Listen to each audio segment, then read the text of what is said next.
Yep, we've got 1 minute left for the car on the gate, which is the 63 car of David Spears. Oh, he's got a problem, though. He's underway now, so that's good. Well, that car, the Mufflers New Zealand car of Craig Croft. He's 60 years of age from Taranaki, his Corvette, a Z06, and that's a 356 cubic inch Chev in that one. So as we said, these boys are in groups. This is groups A and B, and then we'll go to the B and C, then AC, of course, before they'll split off into the top qualifiers going through, then the B main, and then a saloon dash. Well, really the two to look out for in this one will be car number 16, Ashton Osborne, of course, won last night at Coke and Toolswood for Glen, and the 3NZ, who finished second last night. And of course, that's Trent Amron. Yes, Ashton Osborne in the stealth car there. Of course, Willie Woodhouse is no slug. He's done quite a few laps around here in the 71 car. Yes, from Rangura, Willie and Billy Woodhouse. We'll see her later on. Yeah, that's his daughter, is Billy. Yep. David Spears just moving up the grid there in the 63 car.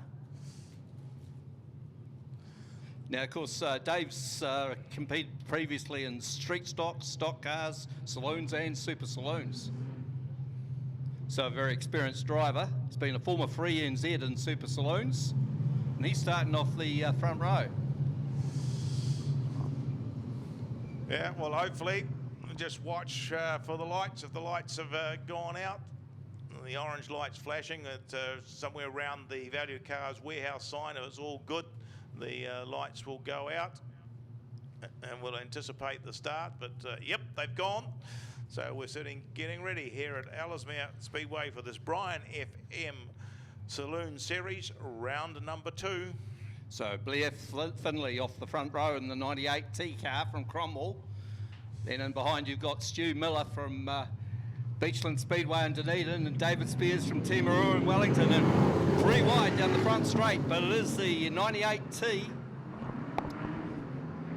98T there of Blair Finley, leads them down the back straight for the first time. Through turns 3 and 4 he goes. And the second spot is David Spears from Wellington. Back then to Miller in third. Then back to Willie Woodhouse just ahead of Craig Croft. Then we go back to Ashton Osborne just running a bit wide, and arch rival Trent Amron comes through on the inside in the 3NZ car. Yeah, well, right out the front is Blair Finlay.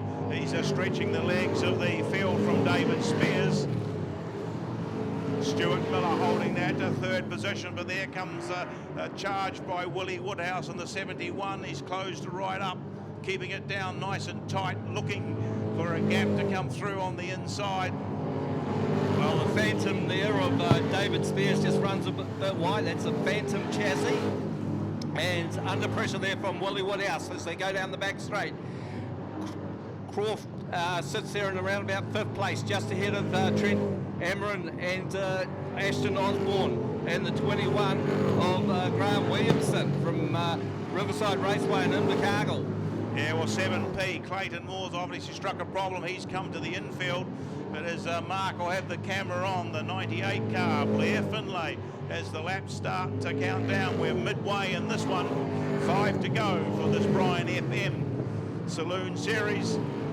Still Stuart Miller holding that second position from Willie Woodhouse. Then we go back to David Spears, the 8 car circulating. Craig Corf is holding up 3NZ, which is Trent Amron, and in behind Amron is Archibald. Watch the battle between the two yellow and black cars going at hammer to tongs. Trent Amron just ahead of Ashton Osborne. It just washes out there and just gets passed by Graham Williamson as we pick up your race leaders. And it's all Blair Finley doing an outstanding job. New car this season, I believe, for Blair Finley.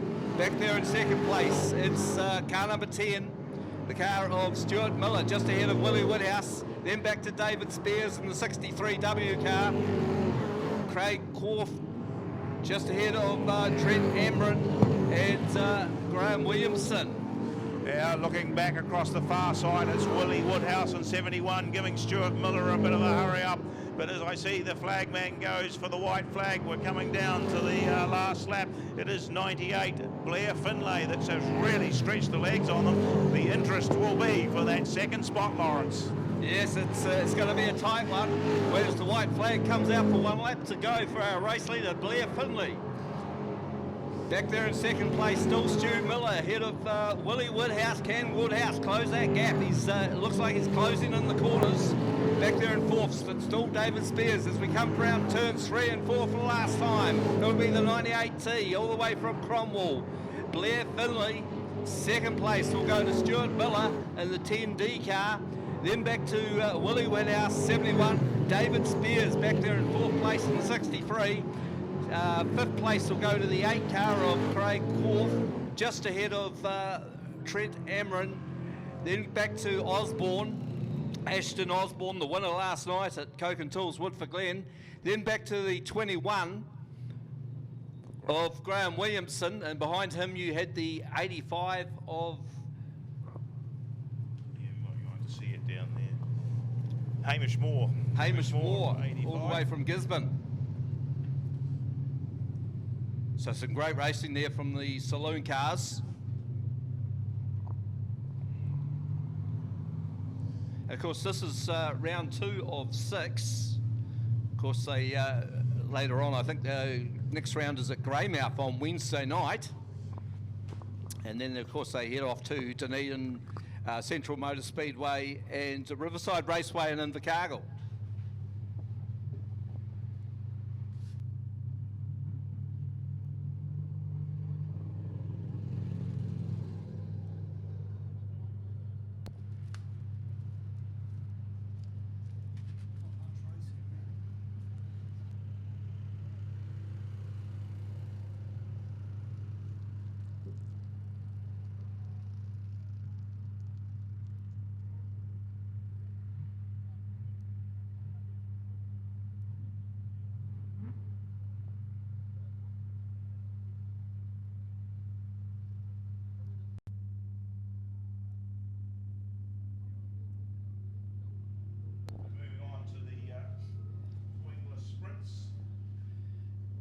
Yeah, it's not a bad field of wingless sprints, 10.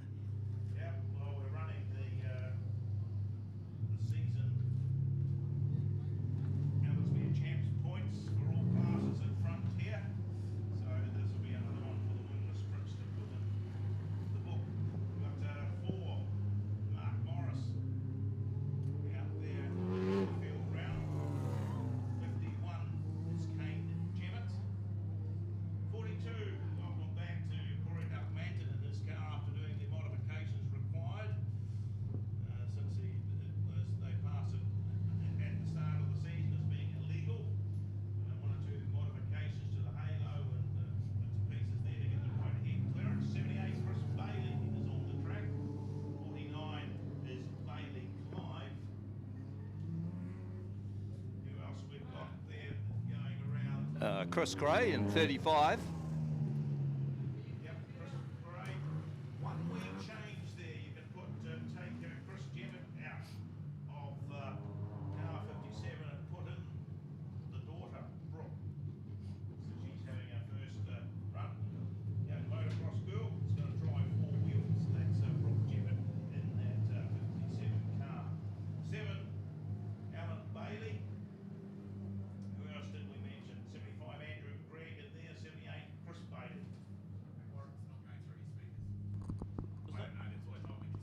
Oh, yep. Righto. That's better. We technical hitch here. Anyway, as the wingless sprints come down, we get into the first race, and it is 51 Kane Jemmett, who took out the Canterbury Champs the other night at Ruapuna, was leading them, but Corey Duck Manton's got the bit between his teeth. He's stretched himself out to the front of the field. From Kane Jemmett. Oh, there's a wheel ridden there by the 78 car of Chris Bailey. He's dropped back a couple of spots. 49 of Bailey Clive has come through. into that fourth position. Shooter Hawkins in the 33, the next one on the track, just ahead of the 78 of Chris Bailey. Then we go back to Alan Bailey, the 75 of Andrew Gregg, and the 35 of Christopher Gray, and Brooke Jebbett just staying out of the road, Lawrence, while they let these fast runners go through. Yeah, it's pretty tight at the front here. Corey Duck Manton doing a great job out front ahead of Chris Jebbett. Chris Jebbett just having a look up the inside there. Very, very quick car, that red and white car. Back there in third place is car number 4. That's Mark Morris, former midget car and TQ pilot. Back and forth, you got the 57, is it? 49, Bailey Clive. 49, sorry, Bailey Clive. Of course, that's the next Jemmett car. It's sponsored by Jemmett Power Tools. Well, it's still a Gemmett's car, I think. Yeah. And then we go back to the 33, one to look out for. Of course, that's Kirk Hawkins. Yep, Kirk Hawkins is in that 5th spot. But we go back to the front of the field, and we see Corey Duck Manton. Well, this could be a good one for him if he hangs on to this. It'll be his first win at his home track of Ellesmere. Still got a couple of laps to go, though, as he goes down the Cochrane's back straight. Jemmett tight and behind. They made quite a break from the rest of them. Mark Morris, Bailey Clive head the next group of the cars, which include the 78 of Chris Bailey and Kirk Hawkins in the 33. So they're on their way home down that Duck Manton Ag back straight into the Southbridge turn for the last time. It will be 42 Corey Duck Manton who takes the win from 51 Kane Jemmett. 4 Mark Morris in that third position from 49 Bailey Clive, and it'll be 33 Kirk Hawkins who rounds out the top 5, followed by Chris Bailey, Andrew Gregg, Alan Bailey and Christopher Gray, plus Brooke Jemmett. Looks like not too much between the front-running cars there. No, there isn't. We're just waiting for Corey Duck Manton to get up for the 3 wide. It worked so well last week with our classes, but I'm not sure what's happening here. He's supposed to be up on the top side and to do the 3 wide winners salute and pack the track at the same time. But the winner in that one, 42 Corey Duck Manton from 51 Kane Jemmett, with their 3rd place there to 4 Mark Morris.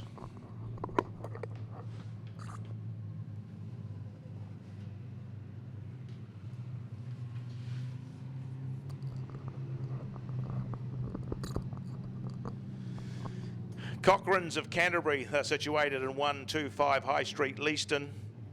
And after you've had a good, long, hard season, they're there to give your equipment a good look and the check over. Case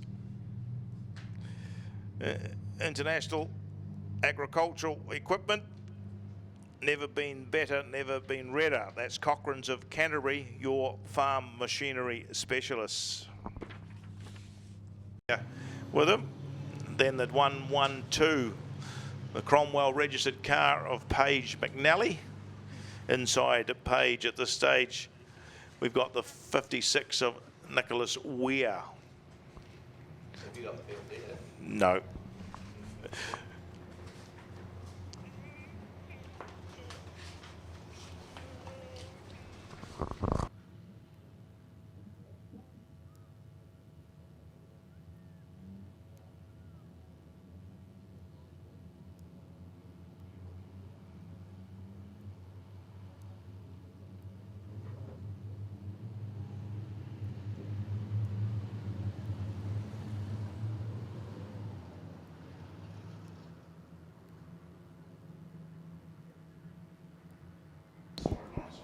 Okay, Cole Phillips in car number 12. He's one of the more experienced drivers in the youth mini stocks. Of course, youth mini stocks, I think it's ages 12 up to about 16.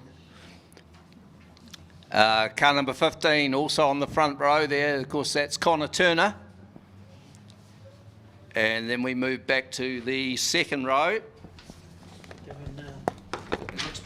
Looks like we're about to go racing.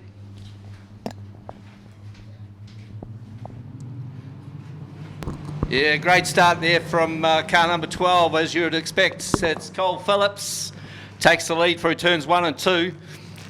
Got car number 15 sitting there in second spot. That's Connor Turner doing a good job at the moment, but under pressure there from the Paige McNally it'll be. Paige McNally. So Paige McNally in the 112 T car from contracted to Cromwell. We've got a bit of a touch up, have we? We've got 30. Oh, we've got one of the cars around. I think that's... And that looks like it could be Yazabel Harris, is it? Yep, Isabel Harris. Isabel Harris? Yep, Isabel Harris. Yep. What's the noise? So it looks like the yellow flags are out at the moment. Of course, car number 56 has been in good form of late. That's Nicholas Weir.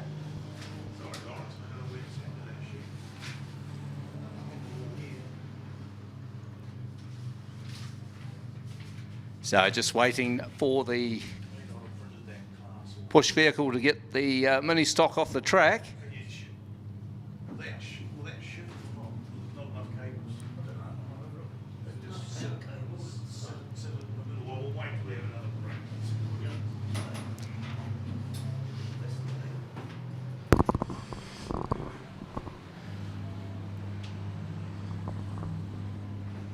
Good to see Lucy Elliott back out there again in the 27 car. Of course, she's the daughter of Super Saloon car driver Trevor Yep. Elliott. So that's 32, unfortunately, in this first one. Oh, Yes, car 32 Isabel is Harris out. coming in. Isabel Harris. Okay, about to go racing maybe next time around by the looks of it. Just waiting for these couple at the back there. They could make the opportunity to catch up. That's the 11A Noel Wood and the 88C car of Jack Anderton. Well, these could be the stars of tomorrow. Sit there, there. We can both look at that. I'll make it easier. I don't know what happened to that sheet. Oh, sorry. Okay, it looks like Connor Turner looking to get the jump here on Cole Phillips as the green flag waves. But Cole Phillips has done the job again through turns 1 and 2. Cole Phillips, your race leader, ahead of Connor Turner. Oh, Paige McNally's been put around by the 58 car. Yeah, 58 of Elsie Vanderen. So Lucy Elliott doing a good job back there in 4th place in the 27 car, under pressure there from the 56. Well, she got herself back on the field. She gets down low, gets out of the road.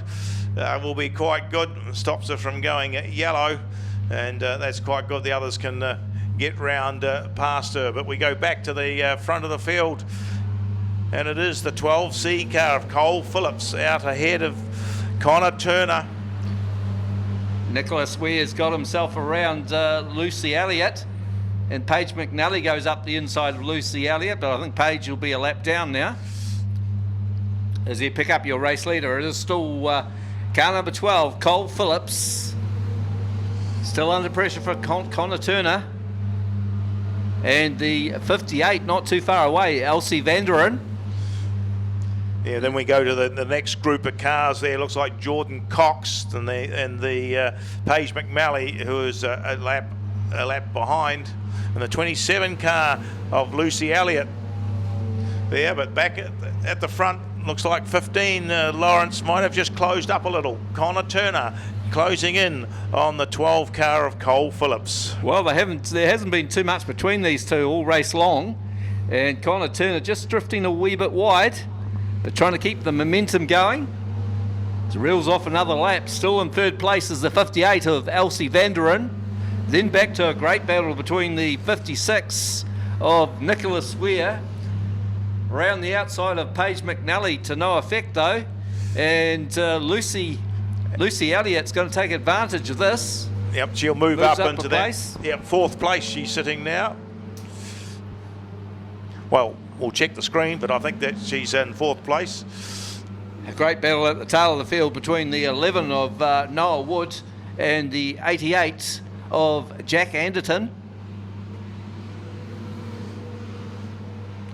It looks like Cole Phillips just edging away slightly now on the 15 of Connor Turner.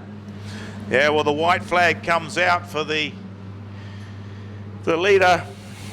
Cole Phillips comes around out of our Southbridge pit turn, gets the white flag, just one to go. Into what we call a Dunsandel turn. He'll swing out at the Ellesmere excavation and aggregate sign for the run down the back straight to come home. Okay, as they go through turns 3 and 4 for the last time. Cole Phillips has got this one in under control as he comes through to turns 4. Receives the checkered flag. Second place will go to the 15 of Connor Turner. Third place, 58 of Elsie Vanderen. Then I think Paige McNally is a lap down and smoking or vaping. And Lucy Elliott will get a good 4th place in the 27 car ahead of the 56 of Nicholas Weir. Then further back to the 88 of Jack Anderton and car number 11 Noah Wood, the Ashburton car. And at the tail of the field will be Paige McNally. Well, that's the first group of the 3 of the youth mini stocks, and of course they are racing here today for the South Island CTRA youth mini stock title.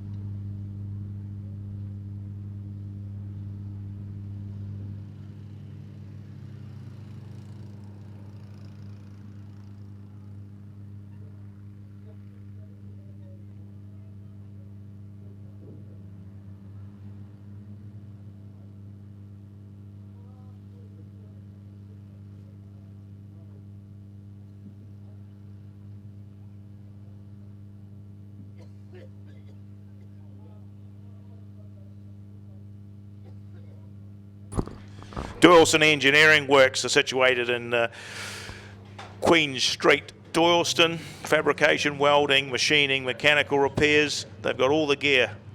Briggs and Stratton and Victor outdoor power equipment, Makita stuff as well. SKF bearings and seals. That is Doyleson Engineering Works. They're in Queen Street, Doyleston. Second group for the youth mini stocks. You've got these field there. Yep. Lawrence, they're all yours. Yep, off grid 1 is car number 18, Connolly Webley. Grid 2 is car 131, Mason Bland. Grid 3 is 26C, Oliver McCartney. Grid 4, car number 41, Layla Rowlands. Grid 5 is car 57, Theo Vanderen. Grid 6 is 99, Jordan Cox. Grid 7 is 42, Braden Williamson. Grid 8 is car number 14, Ollie Stevens. Grid 9 is car 67, Molly Smith. And grid 10 is car number 48 in Lockie Martin, all the way from Nelson. Yeah, well, Lawrence got the benefit of the My Laps screen to his left now. Thanks, Mike. He's moved down the other end, so make it a wee bit easier just to track some of those final runners. I normally get the first 5. Well, Connolly Webley's going to take a fair bit of beating. He's been doing a bit of 2K Cup racing around the South Island. And, of course, definitely one of the front runners in quarter midgets as well. And he's starting to come to grips with this youth mini stock as well. They're just pushing a little bit more of that water in there. This is the Doyleson Engineering Works heat, we'll call it, for the youth mini stocks. Yes, these cars are powered by Datsun 1200, either Ute or 1200 or 120Y engines, or Toyota Starlet engines, 1200cc. Oh, there's a bit of a tap in the back. Molly Smith just giving, I think it was... well, they've let Ollie them Stevens go anyway. tap. And it is the 18 of Conley Webley who leads them out early on. 131, I think it is. That'll be Mason Bland. Mason Bland in that second spot. Oh, we tap on behind Conley Webley as they come through to complete the first lap. The 26 car of Oliver McCartney holding that third position. Then we go back to Jack's Andre Mus. Well, which one is it? It's Layla Rollins. Layla Rollins in the 41. We've got a couple of double ups in car numbers here. And Rollins is followed in by the 99, the green and purple car of Jordan Cox, who's got the 48 of Lockie Martin close in behind. Well, Lockie Martin, he's out of the quarter midgets into the youth mini stocks and doing a sterling job. He's taken a leaf out of Conley Webley's book, actually. Conley Webley, your race leader from Mason Bland. The Ashburton car sits there in second, just ahead of Oliver McCartney in third, 26 car. Then back to the 41 of Leah Rollins. Then a great battle going between here. Lockie Martin has a look up the inside of Jordan Cox. Can he make it stick? No, Jordan Cox, not an easy character to get around. Just coming out of the turn, he just drifts a wee bit wide, but Lockie Martin can't take advantage. Then back to Molly Smith ahead of the 14 car there of Ollie Stephen.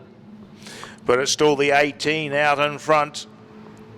Conley Webley just increasing his lead a little bit over Mason Bland.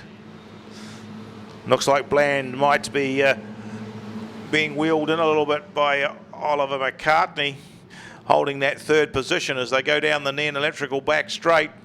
Fourth position at this stage, Jackson Dacomb. They've made sort of a wee bit of a break on the rest of them as Jordan Cox comes in there and looks like Lockie Martin trying to get on the inside of Cox, but Cox drives a little bit more defensive through the turns. And then there's the last group of cars there, all having a little battle of their own. About 4 laps to go for Conley Webley. Well, there we saw Lockie Martin finally getting ahead of Jordan Cox, and sets the sights on Leah Rollins. But out front, Conley Webley just making every post a winner. And yeah, this one over 10 laps. The longer races for the youth mini stocks today here at Ellesmere. With been a championship, South Island CTRA championship for the youth mini stocks. And Conley Webley certainly showing that he's going to be one of the favourites to take away the South Island title. Well, he gets the white flag this time, so Conley Webley is on his way home. In through our Dunsandel turn. Just straightens the car up nicely at the CJ Phillips construction sign for the run down the back straight for the last time. Moves through our Southbridge Tasty Meats turn. It'll be 18, Conley Webley, who takes the first position from 131 Mason Bland. 26 comes in there in that Oliver McCartney in that third position. Then we go back to the 41 of Leah Rollins, and I'll round out the top 5 with the 48 of Lockie Martin. Then back to Jordan Cox, car number 99, 67 Molly Smith, car number 47, is it? Well, 57. Car 57, that's Theo Vanderen. Obviously, that's Elsie Vanderen's brother.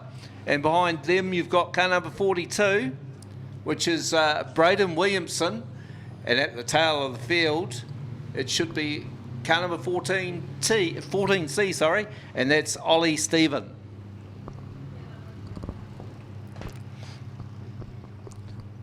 So 18, Conley Webley just waiting here. They still haven't got the idea to get up 3 wide, although we have now the 26 cars moved up. That's good. Give them a hand as they come round. That's your 3 winners of this heat. 18, Conley Webley, taking the win from 131 Mason Bland, with 26 Oliver McCartney there in that third position. One of our hard-working committee members runs and manages Madhouse Vinyl Supplies. They offer affordable, personalised. If you do have one of those, you can come up to the control tower, and we've got a couple of passes there for you for the a future meeting. Well, we're moving on to the Madhouse and Vinyl Supplies. third heat for the youth mini stocks. And well, you've got the screen there, Lawrence. You can do the field for that one. We're still on the previous race, but I can tell you it is 59. Marcy Vanderen on the front. Marcy Vanderen. Yeah, second row on the inside, we've got 41. Now, which, has that got a C on it or an N on it? No, that'll be an N, so there's Andre Musgrove. Yep. On the outside of the front row, the 28N car of Leela Jeffcoat, and outside, behind that was the 72 of Emily Brooks. That's the front four. Has our screen changed yet, does it? It looks like it's a 4-2-3. Is that Jackson? Jackson Dakin. Is that right? And outside Jackson was 167. Tylo, Cairo Tabley, sorry. Tabley, and the last two be 68. 68 is Caitlin Jackson and Alyssa Wood. Yep, and they've let these ones go. So into what we call our Dunsandel turn early on. It's the 28 car of Leela Jeffcoat that leads them out. Marcel Vanderen holding that second position. There's one moving through on the inside. Was that Cairo Tabley? Cairo Tabley on the 167. Didn't make it stick, so the 72 there of Emily Brooks still in that third place. Now I see Andre Musgrove just drifting back. He's one of the quicker Nelson cars, so should expect him to be at the pointy end of this field, but he's got Dakin.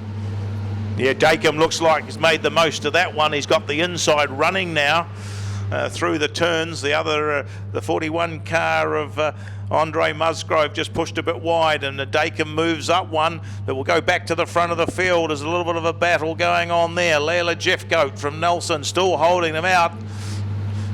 Yes, Marcel Vanderen on the outside, tucked in behind is Emily Brooks. Yeah, and then there's a gap back to Cairo Tabley having a great battle of Jackson Dakin and Andre Musgrove having another go on the outside in that yellow car. That's the 41 car. Then further back to Zoe Bland. Of course, she is the sister of Mason Bland, who finished second in the previous heat. And then further back, I think it is to the 23 car.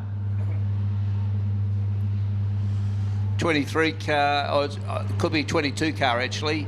Oscar McClymont.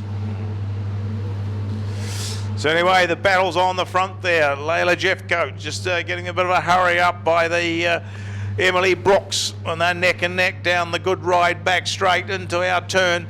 Jeffcoat still holding the front just marginally from Brooks. Tucked in behind is the 59 of Marcel Vanderen. Then we go back to the 167 car there of Kylo Tabley. Well, both these young ladies out front, they've come on leaps and bounds in the last couple of seasons. And as Leila Jeffcoat, your race leader, Emily Brooks having another go at Leila. But not too far behind these two is Marcel Vanderen, sitting there in third place. And then a great battle between Cairo Tabley and Andre Musgrove, the 41 car, and Jackson Dakin in the 423 car. Yeah, Dakin's tucked in behind those two, looking for a run through, but they're making the track look small for him. But we go down the back straight through the Equus back straight, and it's the 28 of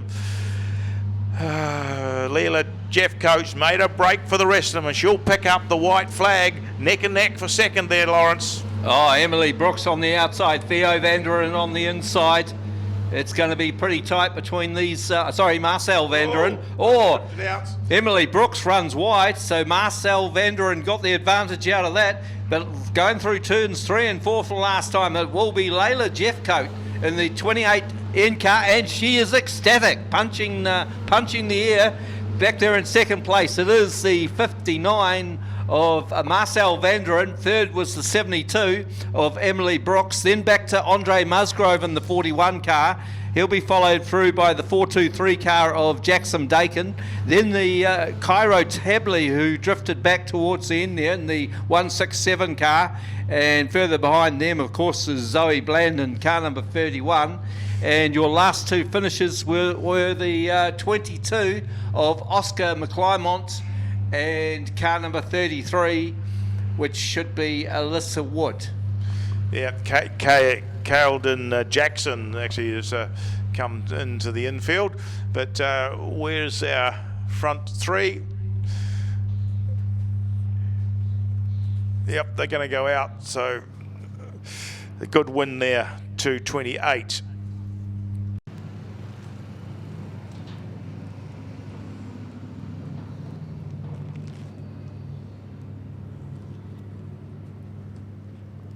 So around about half a second off the lap record for the youth mini stocks. Second, 19.5. Oh, yeah.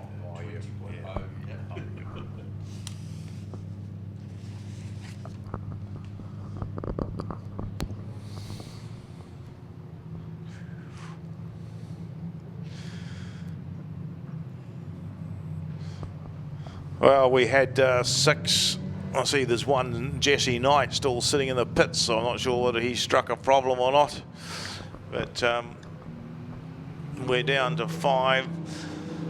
11, Rusty Liddell will lead them through from the 68 of Matt Goddard. Outside Matt Goddard is the 8 of Bob Lambie.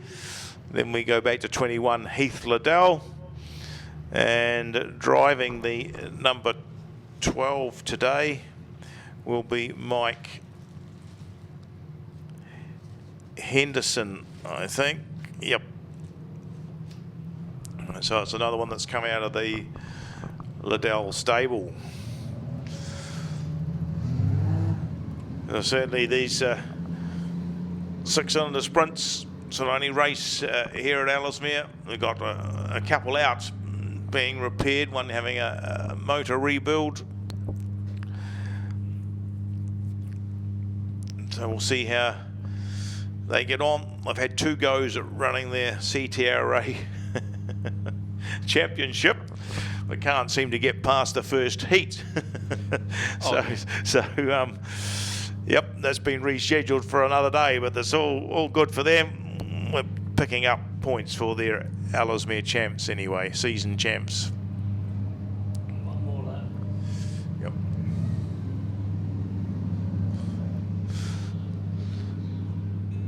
I must admit, Stu and Ben are doing a good job trying to keep the water in this track. Pretty warm out there in the sun. And it looks pretty good and smooth at these early stages. Of course, there's a lot of racing to come. Well, they start to pick the pace up for the green flag for the 6 cylinders. And 3 wide at the start there, and the man that had some trouble last meeting, Matt Goddard, got a good run, but he's dropped back to that 3rd place as Rusty Liddell leads them through from Bob Lambie. Matt Goddard in the 68's got the Heath Liddell in behind, and then Mike Henderson, the new boy on the block, just rounds out the field. A little bit of water being splashed up on that Dunsandle turn low down. A bit of a breather problem, that oil on Bob Lambie's car. Just a bit of vaping going on as they go through. But it's still Rusty Liddell. He's just stretched the legs on the rest of them. Matt Goddard moves through into that 2nd position with a good dive, getting around the top side of Lambie, and now Heath Liddell does the same. Can't keep you up with the lap scoring because for some reason it's disappeared there.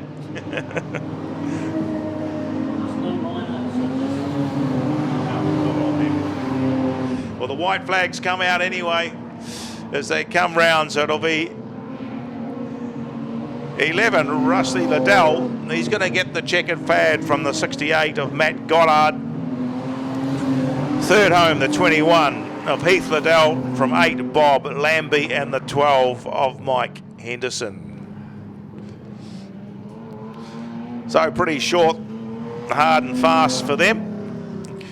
It was the Southbridge Tasty Meats 6-cylinder sprints. They formed up And they're 3 wide. There you go. The winner on the outside, Rusty Liddell. Second place, Matt Goddard, 21. Heath Liddell taking that 3rd place.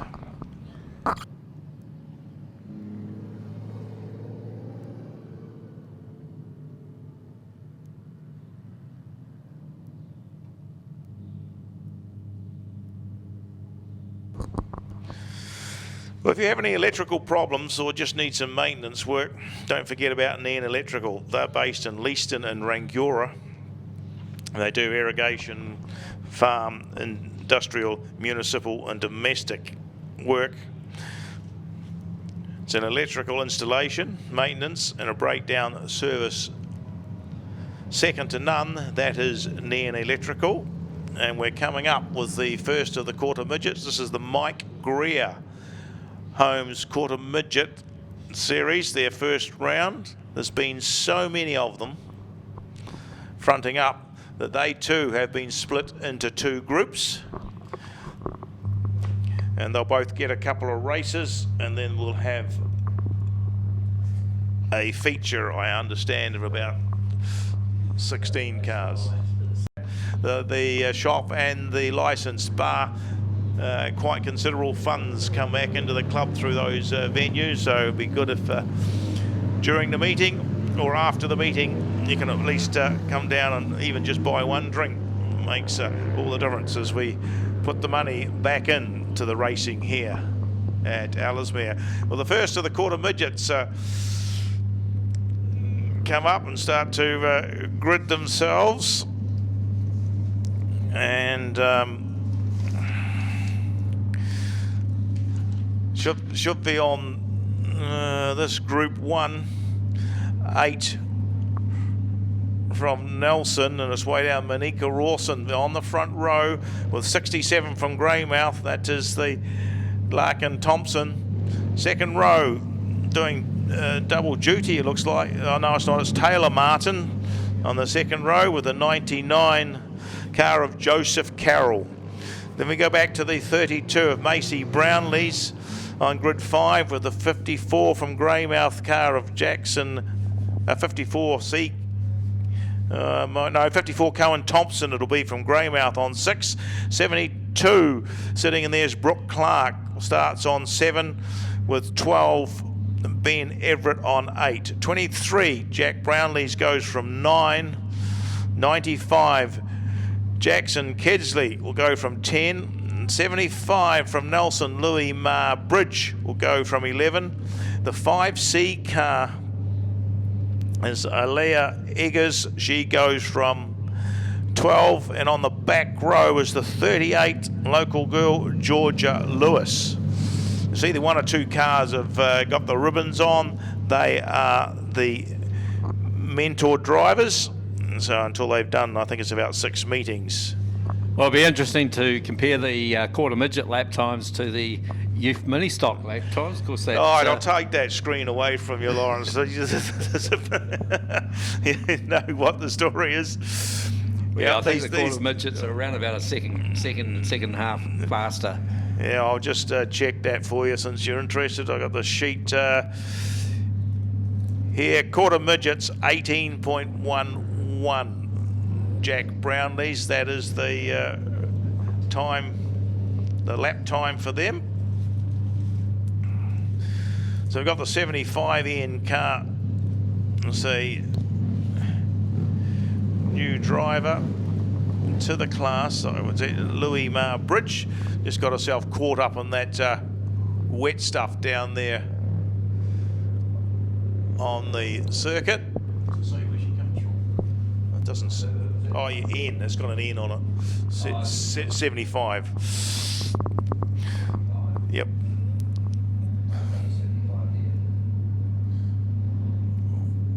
Wow, it's just Louis Mar Bridge it is. So we're just trying to get Louis organised.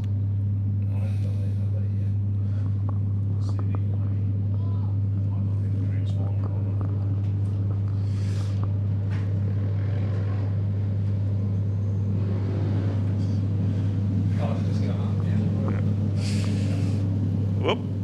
Well,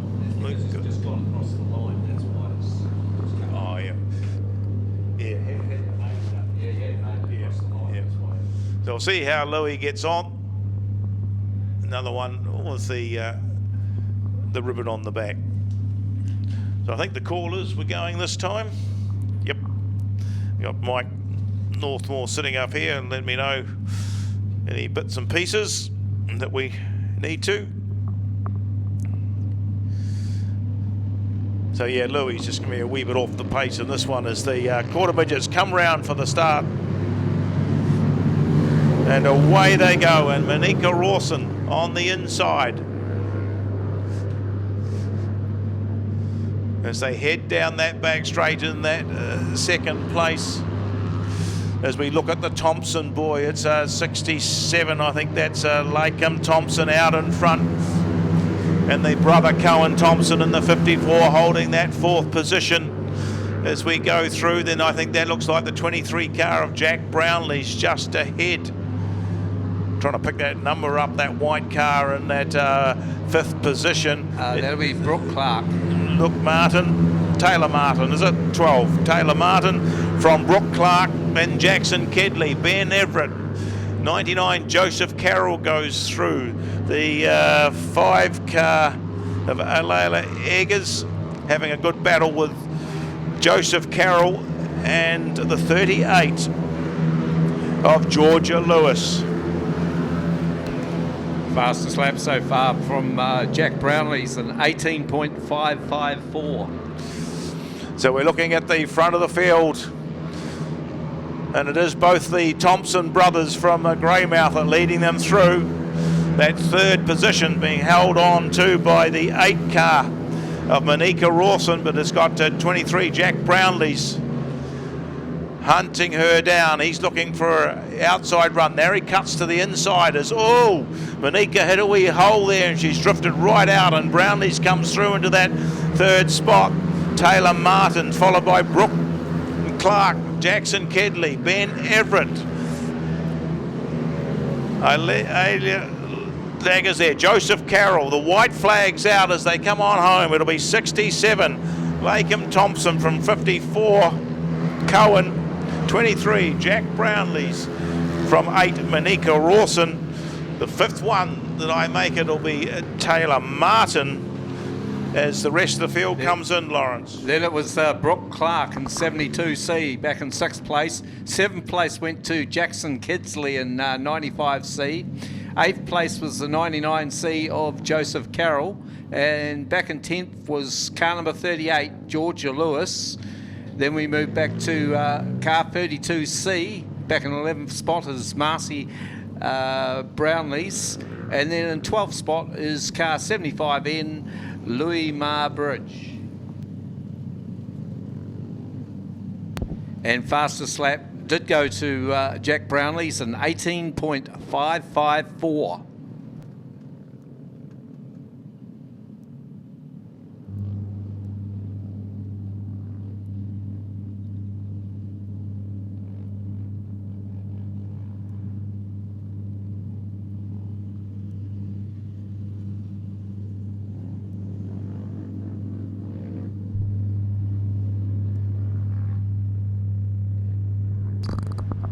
Well, Duckmanton Ag Limited, they service the Selwyn district and more, offering a full cultivation, drilling and planting service through that Selwyn area. 3 tractors, 165 to 340 horsepower, drilling, ploughing, heavy disking, planting, all sorts of agricultural work there. That's Duckmanton Ag.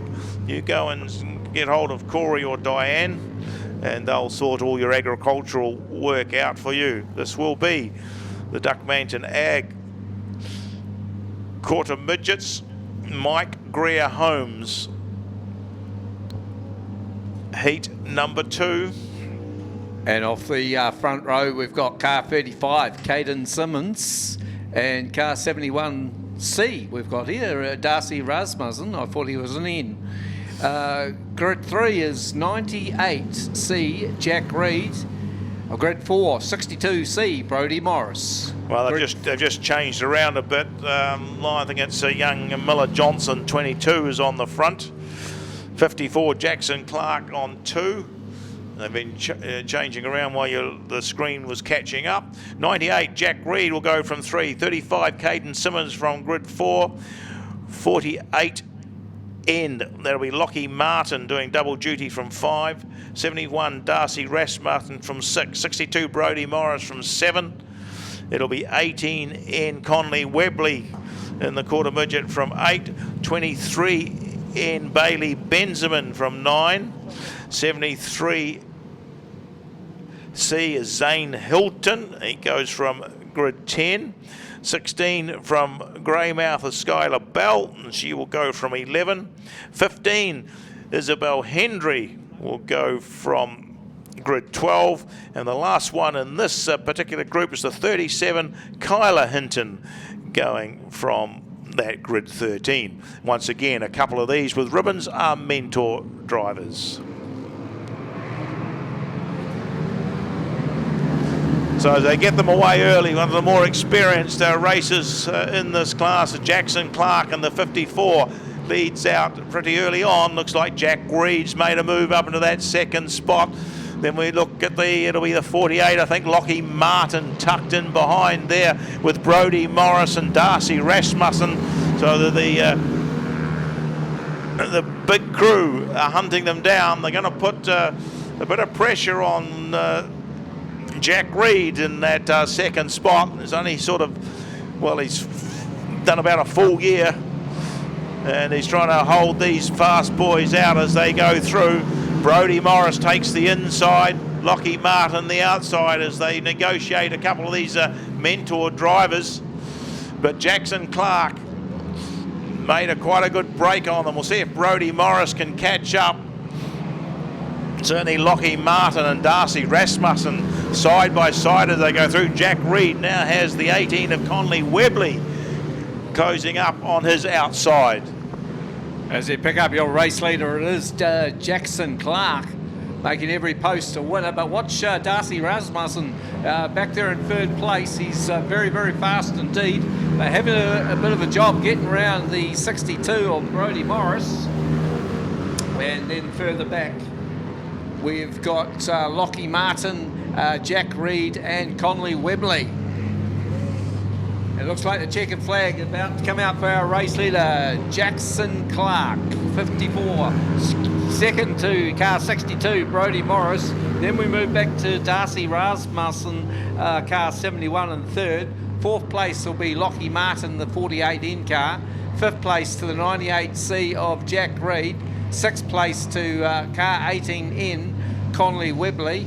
Seventh will go to 23, Bailey Benjamin. Car number 22, Miller Jackson, is back there in 8th place. In 9th place is car 35C, Caden Simmons.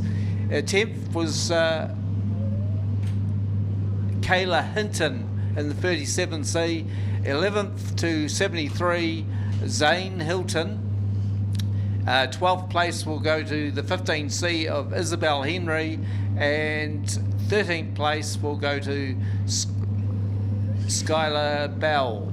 You know, there's your one of their Jackson Clark. Just need to get to Darcy Rasmussen up a bit further, but Jackson Clark taking the win from the 62 and the fastest of Brodie Morris, and then the 71 of Darcy Rasmussen. They are the three place getters in this Mike Greer Holmes heat number 2 for the quarter midget series.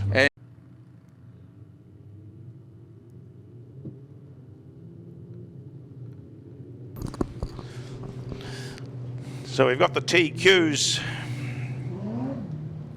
in here. Well, what we say, was it RJP TV TQ race? Just a small number of them.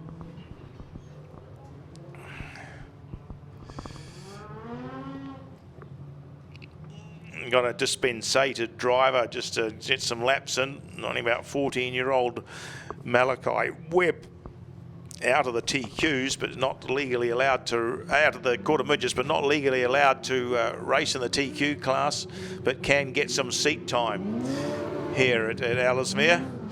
You'll see him in the black 10 car. You've got Liam McCoubrey, formerly known as a former TQ and midget driver, driving the 5 car of Tim Yellowlees. He's out in the field.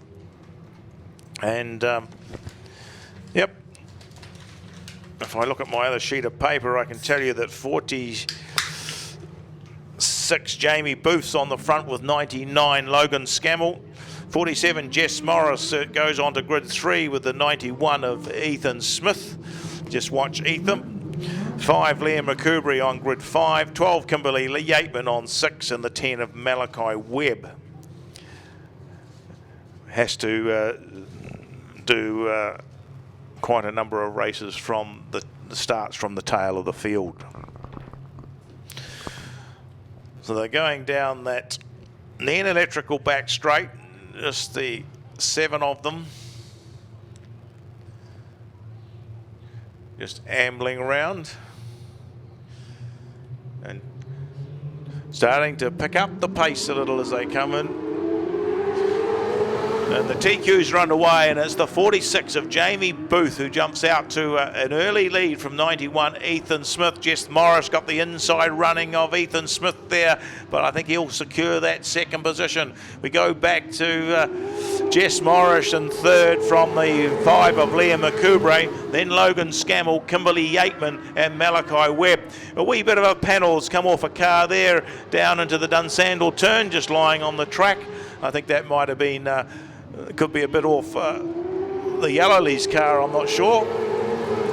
Well, it's red anyway. Or may not, might have been Jamie Booth. But Boothie leads them through. You have to be on his game because Ethan Smith's in there. Liam McCoubrey's spun around and he's come to a halt in that Southbridge pit turn.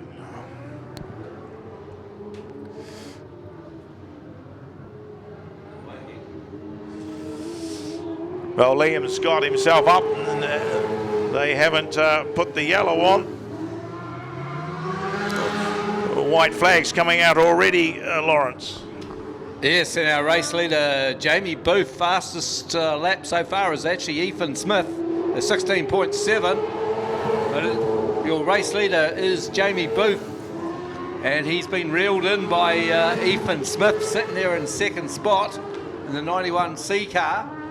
As they go through turns 3 and 4 for the last time, Ethan Smith just getting very close indeed to Boothie, but it will be Boothie take the win from Ethan Smith. Back there in third place, it is the 47 of Jess Morris. Then we move back to the 99 of Logan Scammell. Car number 10, Malachi Webb. Very good drive there from Malachi Webb. And behind Malachi was Kimberly Yateman in the 12C car. And at the tail of the field was Liam McCoubrey. And quickest lap time there from Ethan Smith, a 16.56 in second place. But Jamie Booth doing a 16.63 and Jess Morris a 16.86.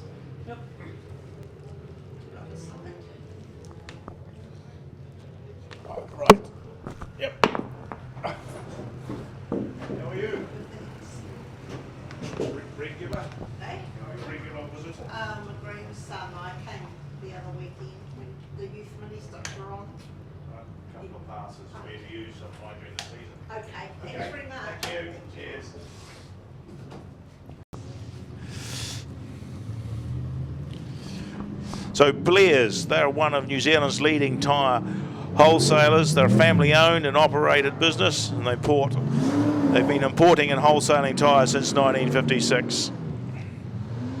Goodride, Kumo, and a lot of other brands are available. Go and give Blair's a call, or go in and see them to sort your tyres out. This is the Brian FM Saloon Series. This is grid race number 2 for the groups, and of course while we have our local sponsors here as well,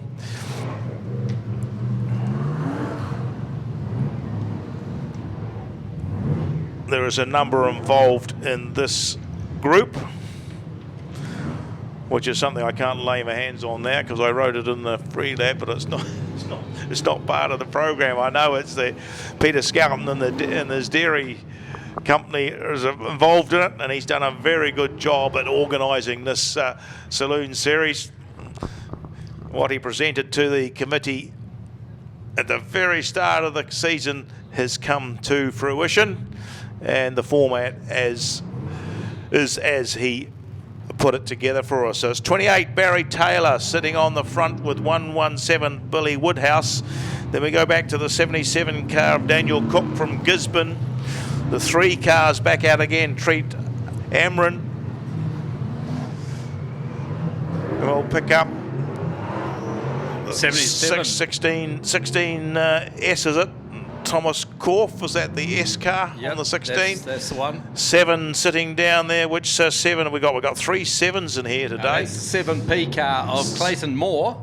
Yep, Clayton Moore, 7P. And outside Clayton, we've got the 7G car, which is Rodney McIndoe.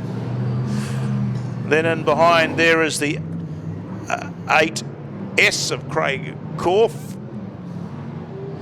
The 2NZ car makes its presence on the track in this one. That's George Phillips.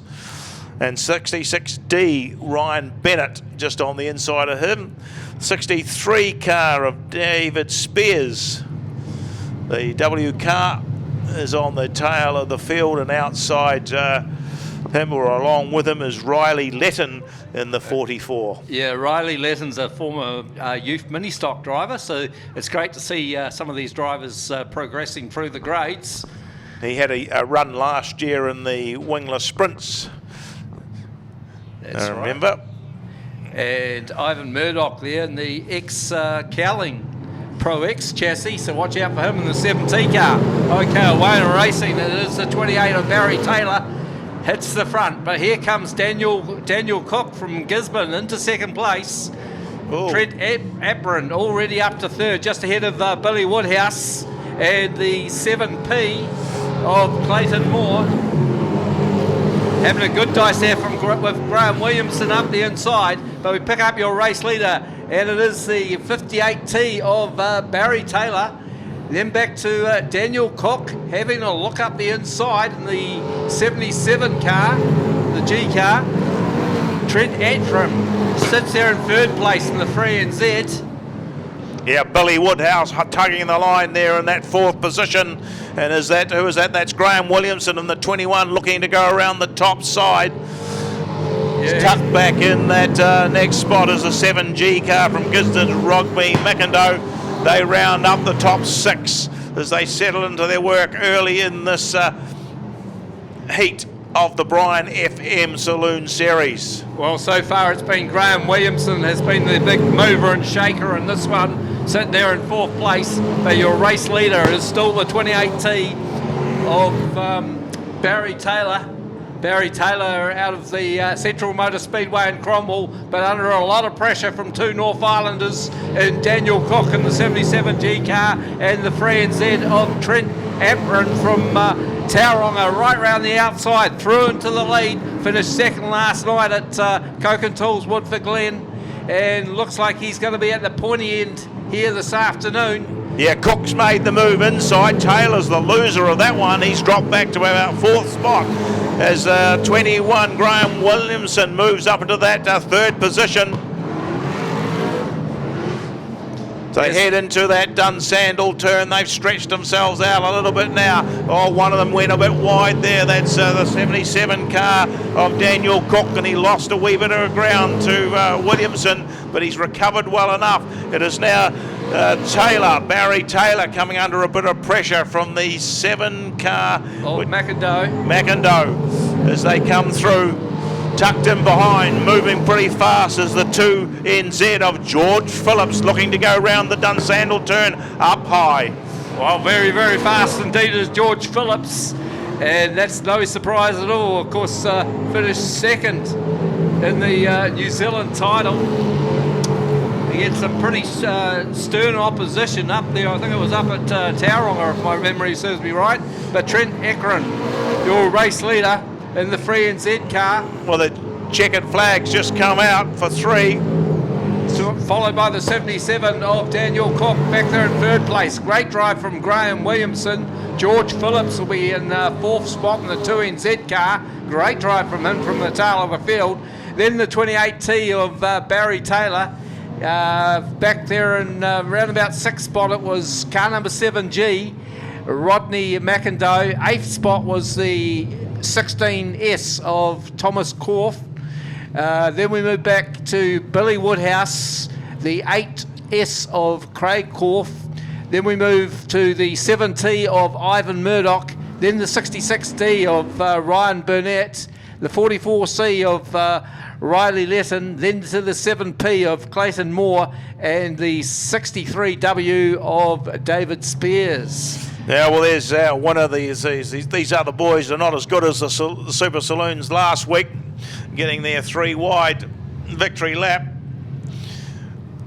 So it should have been 3 out there in the front. Trent Amron, 77 from Gisborne, Daniel Cook, and 21 Graham Williamson.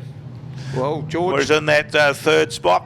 We had a bit of a problem here, only just made it across the line. It was George Phillips.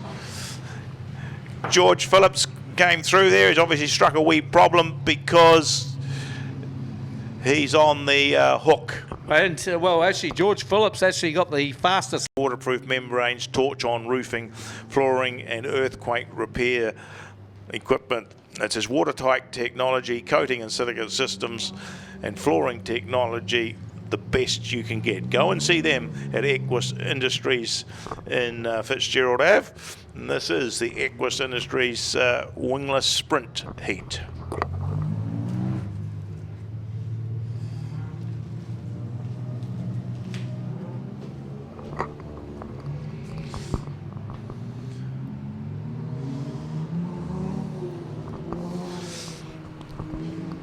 So our President Stu Drever has got his work cut out today, trying to keep the water into the track. And Ben Venz is also in the smaller truck. So we see the wingless sprints come out and will form themselves up. The leading car at the moment is a 78 of Andrew Gregg. Moving in on the inside there is the 49 of Bailey Clive. The Bullet car of Shuka Hawkins moves through to the front of the field. Greg lines up alongside him. Then Bailey Clive in the 49. The 7 car is Alan Bailey. Right in behind Alan Bailey is the 78 of Chris Bailey. Down on the inside, the 35 of Christopher Gray. Next row back, top side of the track, the 4 of Mark Morris and the 42 of Corey Duckmanton. Then we go back to the 51 of Kane Jemmett. And driving the 57 car today is the young sister, Brooke. Well, Shooter Hawkins, always very hard to pass, so once he's out in front. We'll see how he gets on. They've got away. Oh, it looks like the Sockburn Mowers car has got the best of the Hayden machine at the start there as they go through. Oh, a bit of a tangle up, and that's going to bring the yellow on because there's a wheel hanging around there. That's the 7 and Chris Bailey that can't leave one another alone. So, yeah, a bit of an issue there, as both of them have ground to a halt. Didn't quite see what transpired there as we're looking at the front runners, but a little bit further back in the pack, they had a little coming together. Certainly will need the tow truck to come and lift that. Yeah. I might try the tractor. Yep. The tow truck's out in the pit somewhere. Are they father and son? Not sure they father and son. They used to race the. Father and son. Yep.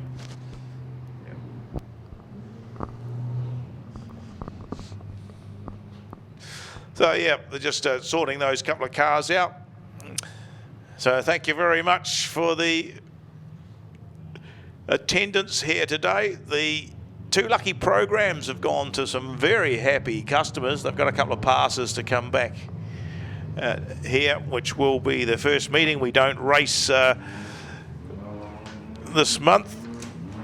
The next one will be the New Zealand CTRO Wingless Sprint Champs, and yet to be named support classes to go with them on January the 14th. I think there's a big one further on in the season, the Hydrolink War of the Wings. That's going to be a mighty meeting here at Ellesmere on February the 10th, which is, I believe, is a Saturday.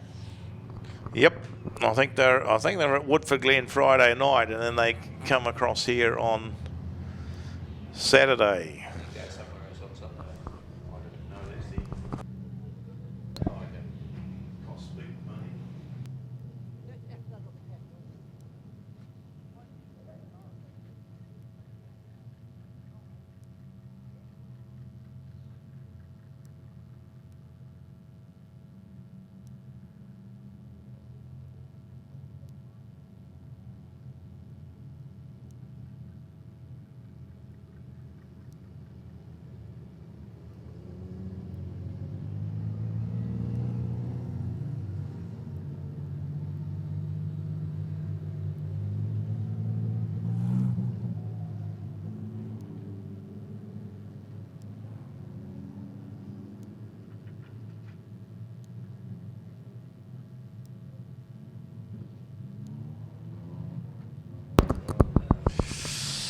Well, that's not looking too good for Chris Bailey there, as the tractor brings him in.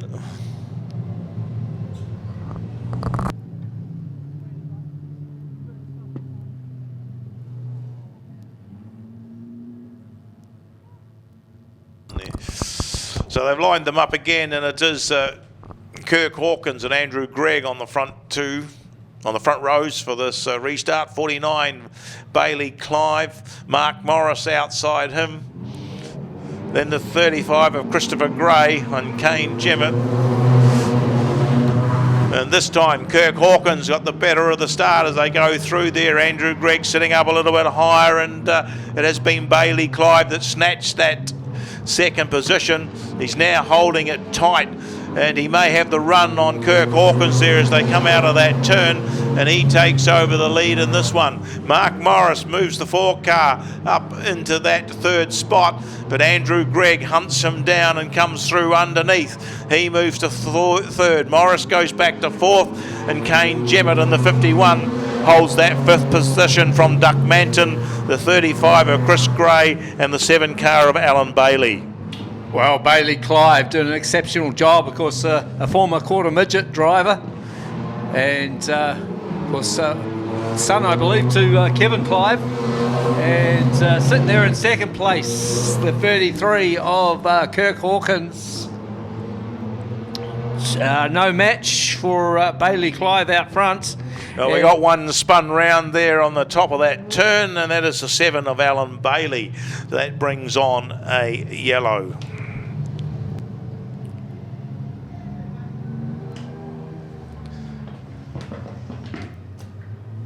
Yeah.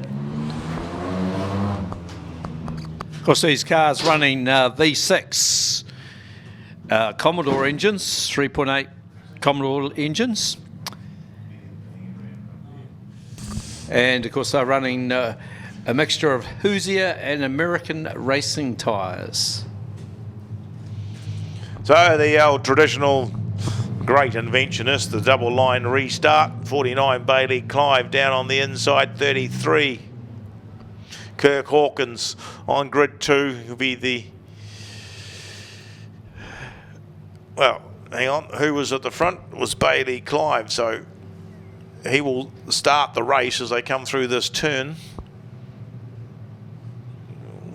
Yep, he goes first. And Kirk Hawkins gets away in that second position. Andrew Gregg. Morris sitting there down low, but it's Kane Jemmett that's got round the top side. But it's Bailey Clive that leads them out from Kirk Hawkins. Of Andrew Gregg's found a hole underneath him, and he moves into that second position. Hawkins now under some pressure from Kane Jemmett in that 51 car. and Mark Morris sits on the inside of him. White flag. Oh, it's going to be a tight finish for that second, third, fourth and fifth place. But out front, Bailey Clive goes through turns 3 and 4 for the last time. It's his race to lose as he greets the checkered flag.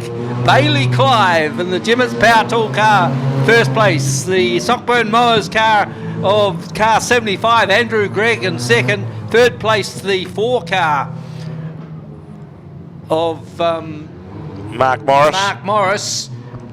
Fourth place will go to 33, Kirk Hawkins. Fifth place will go to 42C, Corey Duckmanton. And then back to car 51, Kane Jemmett. Car 35, Christopher Gray.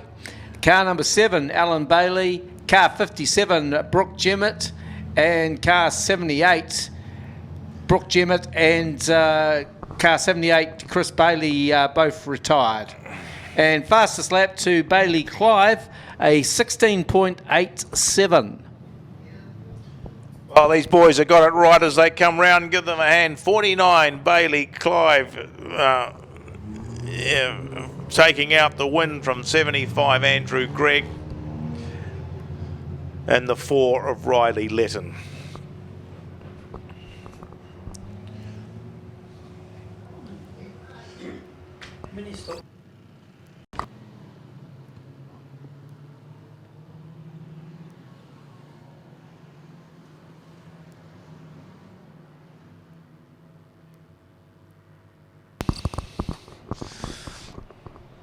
Well, they've lined themselves up pretty good, and it looks like it's Alyssa Wood on the 33 on the front row.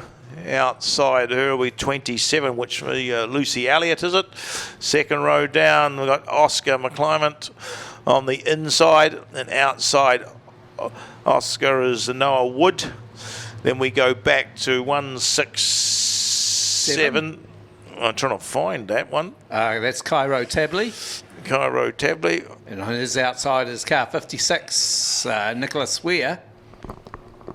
Then the next row we have Emily Brooks, car 72, 15, Connor Turner. And at the tail of the field is 28N, Layla Jeffcoat.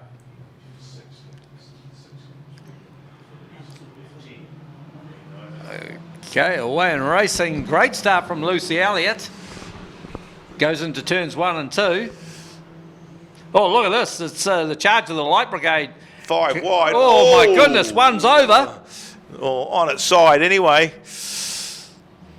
A few issues there in that turn. They got a bit crowded and got caught up. And they've certainly... It was more like stock cars than mini stocks. So they've gone red. They'll stop this one until they sort that a little bit out. Just looking... they just missed the Springston Hotel sign. They sort of landed in there in the Ellesmere excavation corner. So 33 got out of that one reasonably unscathed. Elisa Wood, she's mobile. The 27 of Lucy Elliott. I think it might be the 28N of Layla Jeffcoat. I can't see her on the track. Well, 11 the 11 car there is as well, and that's as Noah Wood was in that one. There's parked head on to the wall. And who'd you say we had in there? Layla Jeffcoat, I think it may be. No, that could be her that's perched up there. I cannot see her on the track. Yep. So, all good stuff, hopefully, as they sort that one out.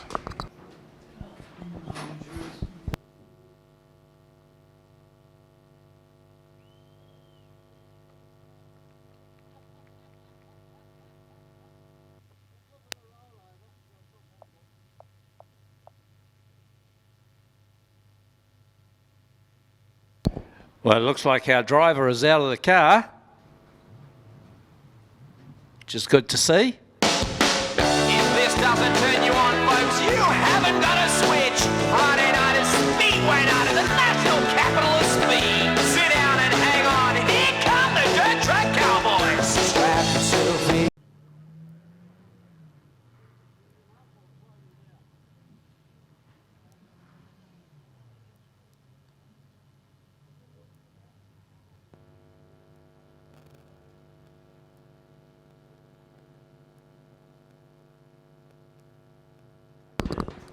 Oh, that's reduced the... well, yeah, two cars have come in there. That's the 11A Noah Wood and the 28 Leila Jeffcoat. Up these other two round the back. You have to catch up with the rest of the field as organising a rerun.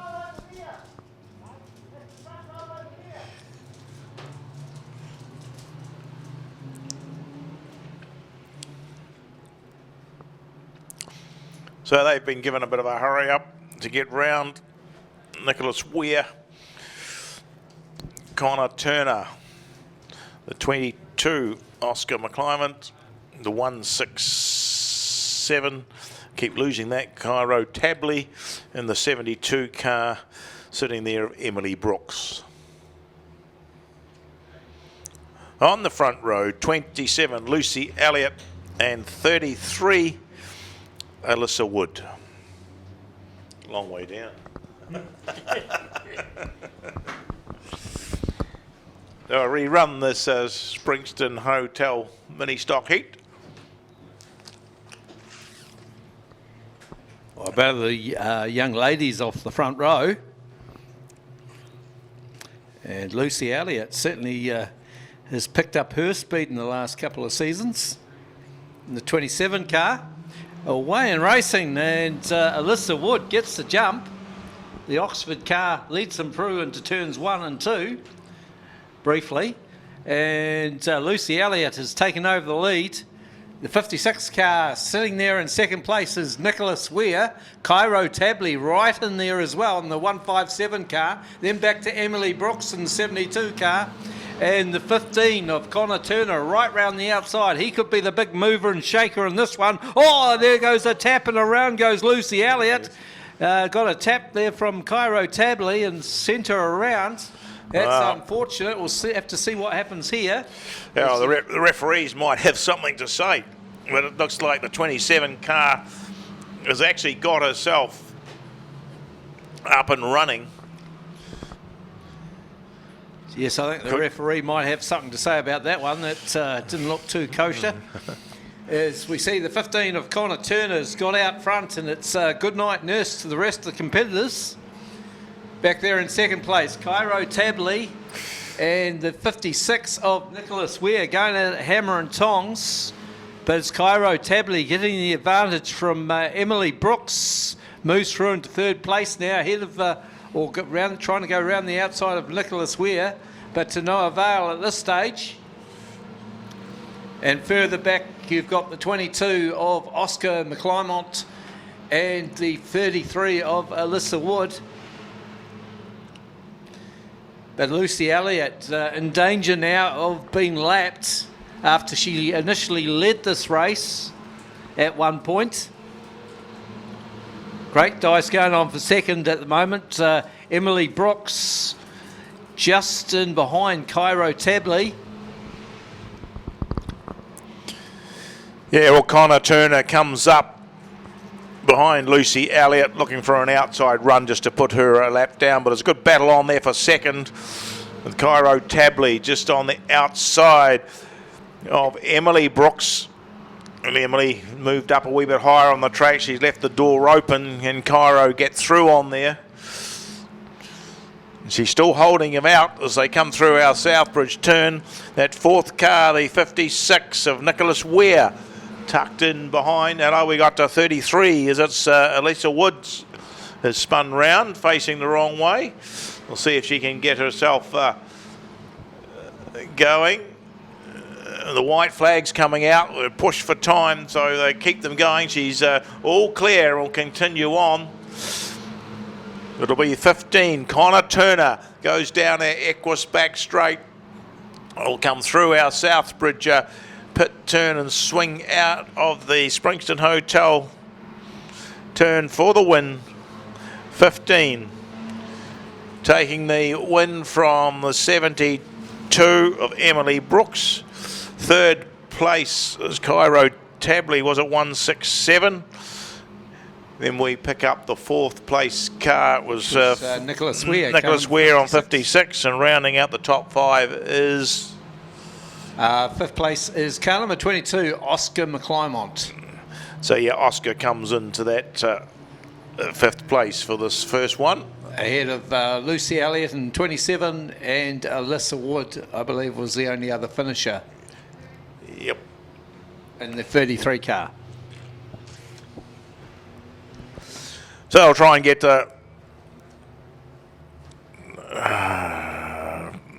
28, Leila Jeffcoat, out to the pits and see if she can get herself sorted.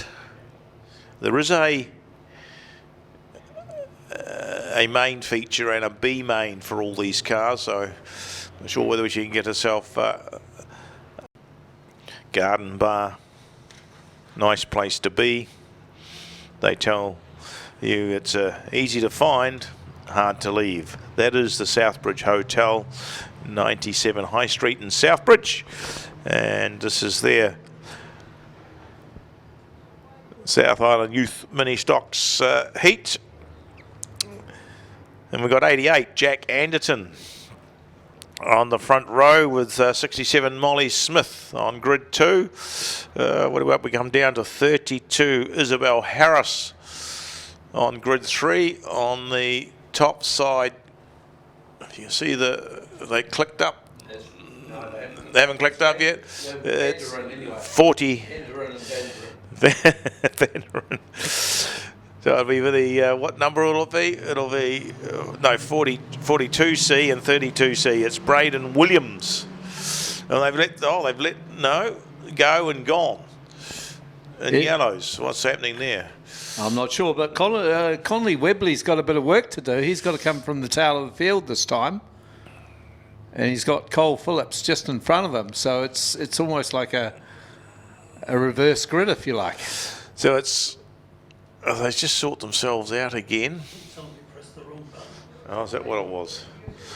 He's got a rerun sign coming out for them. So they go back to the original grid positions. So Jack Anderton leads them around from Molly Smith, Isabel Harris. And what did we say that other car was that was sitting outside Isabel's? That should be Theo Vanderen, is it? No, Braden Williamson. Oh, Braden Williamson. Oh, yeah. Then the 58 and 57, which is Theo Vanderum and Elsie Vanderum. Yep. In behind them, there's a 12 car on the inside, Cole Phillips. And Oliver McCartney. Oliver McCartney, and in the back, Conley Webley. Conley Webley. Well, Conley Webley, we know he's fast. He won his previous heat in the Youth Mini Stocks for the South Island CTRA title. So it'll be interesting. He still could win this race, even from the tail of the field. He's got a fair bit of work to do, though.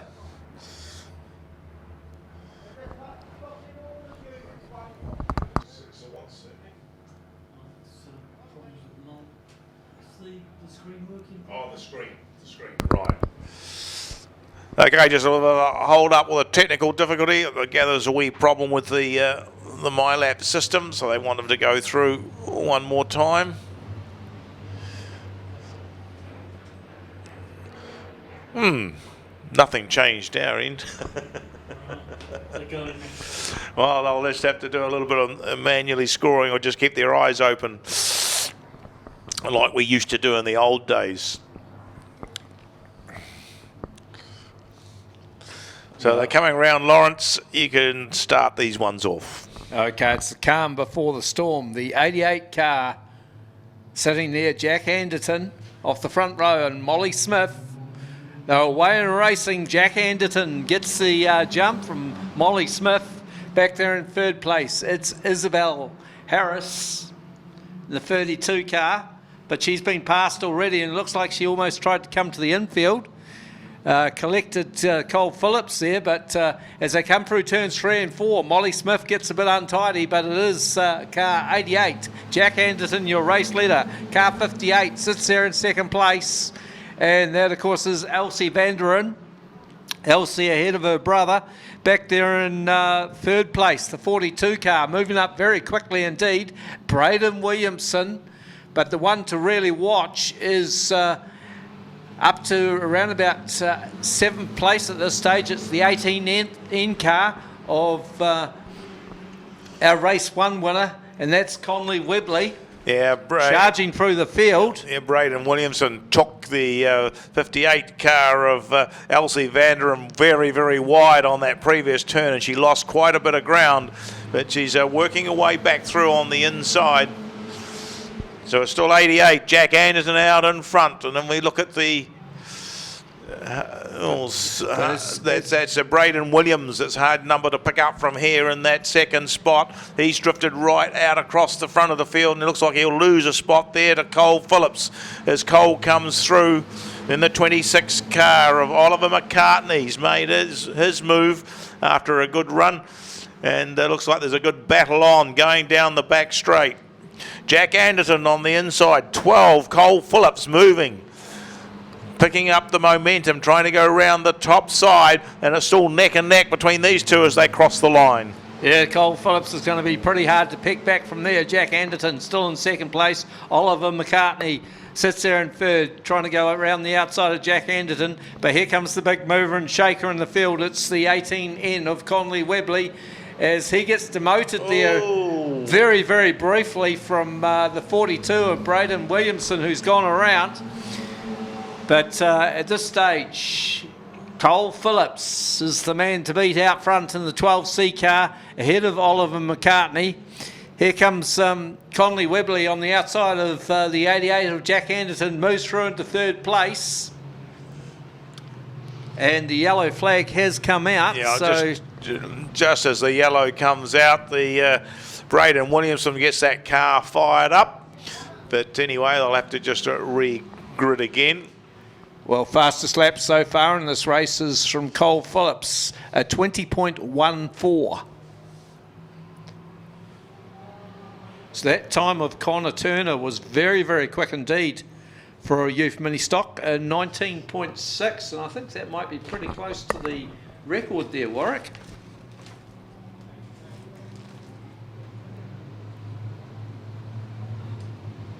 Yeah, 0.1 outside it. So Connor Turner in the last heat was... He actually holds the record. Oh, he actually holds... He broke it, did he? No, he holds the record at 19.5, but you Okay. said 19.6, so he's just outside it. Right, getting ready for the restart. Cole Phillips from Oliver McCartney, Conley Webley, Jack Anderson. Not going this time. 58, Elsie Vanderum. 57, Theo Vanderum. 67 there, Molly Smith. 42, Braden Williamson. And at the tail of the field is number 32, Isabel Harris. It's the calm before the storm out there at the moment. It's being a championship, and with the points to get through to the top, I think it's top 16 or something, so pretty important. But they've let them go.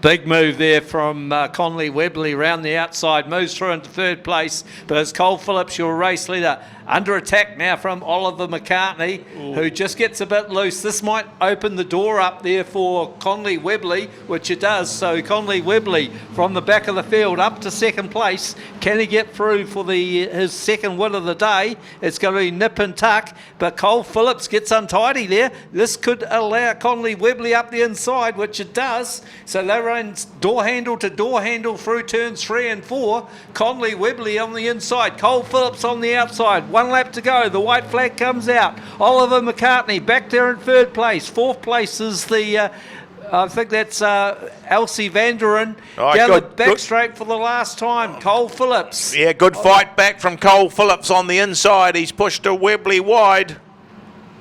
And it's going to be a grandstand finish, but Cole Phillips will take the one away from car number 18.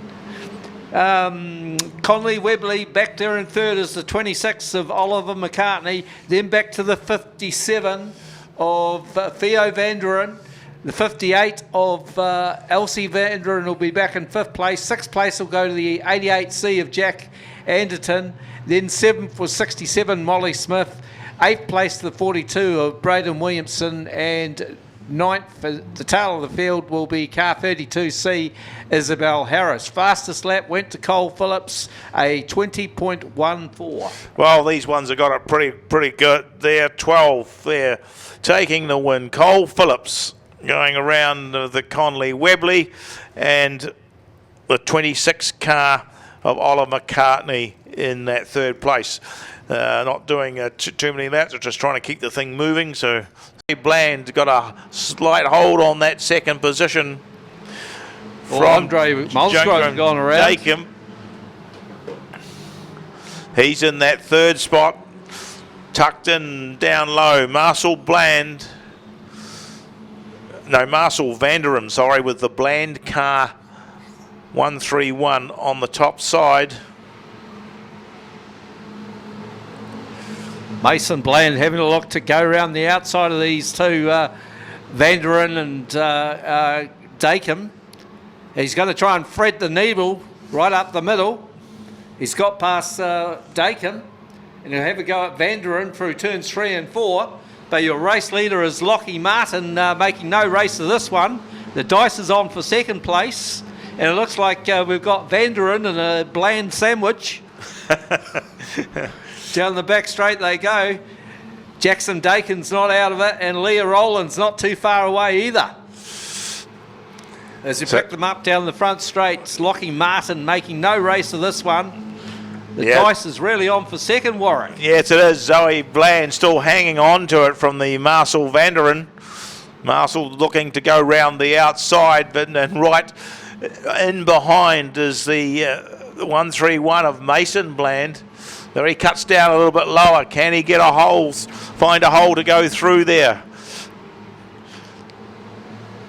Yep, made a bit of a move there on the inside, but then fighting back as Marcel Vanderen got that 2nd position back. You can hear some of the tyres starting to squeal as they go through the corners there. So 31 sitting in there. Zoe Bland just ahead of 131 Mason. Yeah, so we've got a Bland battle for 3rd. Dakem looking to come through as well. And who's the 41? Leah Rowlands. The white flag comes out. 1 lap to go for our race leader, Lockie Martin. Good dice still going on for 2nd place. It's Vanderen. It's Marcel Vanderen in 2nd place, ahead of Zoe Bland and Mason Bland, Leah Rowlands and Dakem. Well, we got one Jackson spun Dakem on the corner there, but they're just going to let it run. Well, there's your race winner, Lockie Martin, 48 in, goes across the line. 2nd place will go to Marcel Vanderen, car number 59. 3rd place, the 31 of Zoe Bland. She gets bragging rights over her brother, Mason Bland, in the 131 and 4th. 5th place to Leah Rowlands in the 41C. In 6th place will be the 423 of Jackson Dakin. 7th place to the 41N of Andre Musgrove from Nelson. Then we move back to 14C, Ollie Stephen, Jordan Cox in 99. And at the tail of the field will be the 68 of Kaylin Jackson. Fastest lap went to car number 41 in, back there in around about 7th spot. And that was Andre Musgrove in the time of 20.22.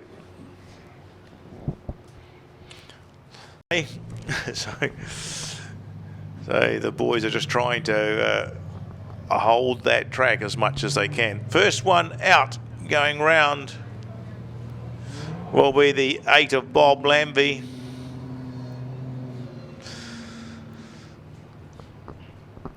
Then we see 68 Matt Goddard moving up. Inside Bob, 21 Heath Liddell in behind. Rusty Liddell in the 11. And the 12 car driven by Mike Henderson at the tail of the field. Obviously must have been a problem with Jesse Knight, as he's never fronted. Just a wee bit of news, Warwick, about Jacob Mitchell. Last night he broke the modified record at Woodford Glen Speedway, and also broke the 10-lap record as well. No luck in the midget, but certainly was flying in the modified last night. Well, I think he broke the midget motor, didn't he? I think that was the problem there. He certainly looked very promising here, but it died away, unfortunately.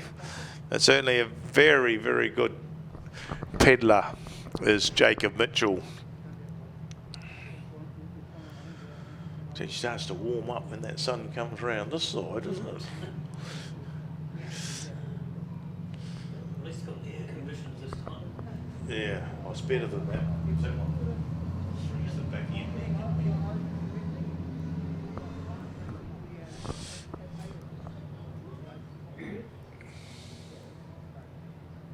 I don't know what's going on down here, but Right.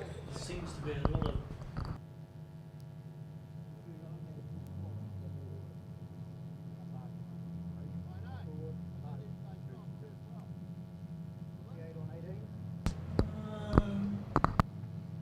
Lights. Yep, the lights are out. They should be coming around now just to watch this track, and off they go.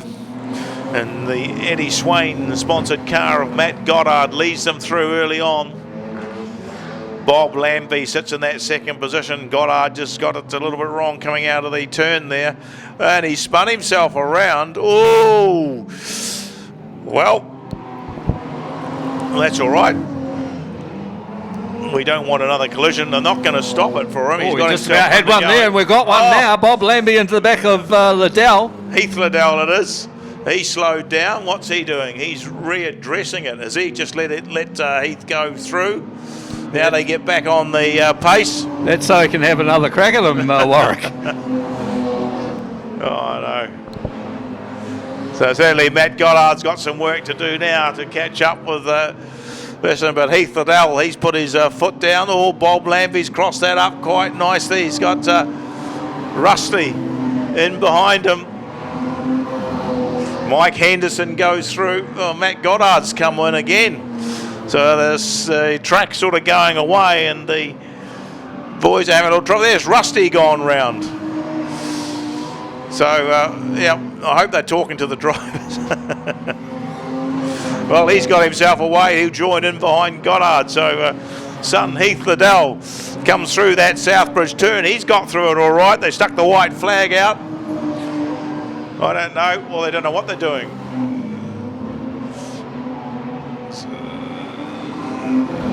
So the white flag was out. It's come back in. Now it's out again.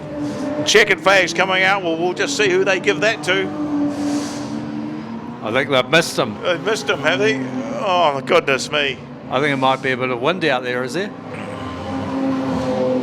Come out this time for 21, I would say. It should be Heath Liddell. Yep, he gets the checkered flag. 8, Bob Lambie will get that second position. And will Mike Henderson get that third spot? Oh, yep. Over 68, Matt Goddard. And who are we missing? No, 11. Here he comes. It'll be Rusty.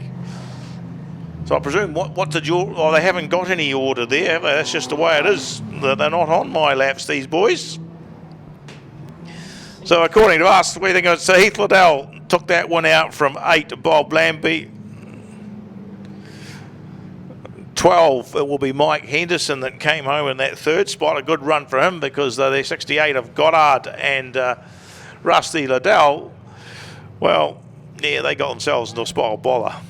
But here's the two of the three anyway. Heath Liddell and Bob Lambie, the winners of that Jack Service Centre 6-cylinder race.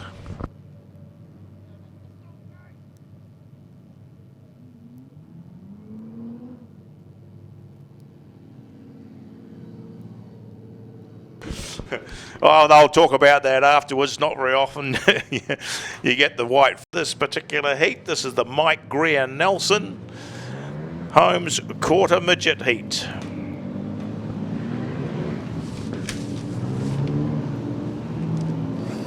And in this one, according to our sheets here, we should see in 95 Jackson Kedsley on the front with 23 Jack Brownlees. Second row, 12 Benjamin Everett from 72 Brook Clark. Does that look like that's how they're lining up? 54 from Greymouth is Cohen Thompson. He's on 5. Brodie Morris, the 32 car. Oh, I don't... Do we see the 32 out there? I don't see that. Anyway, he was due to go from grid 6, 99. Yeah, Joseph Carroll from 7. I'm just checking to see if we've got the right group here. 12 from Nelson, Taylor Martin from 8. 67 from Greymouth is Larkham Thompson from 9. 8 from Nelson being Monica Rawson going from grid 10. 38 from Christchurch, Georgia Lewis from 11.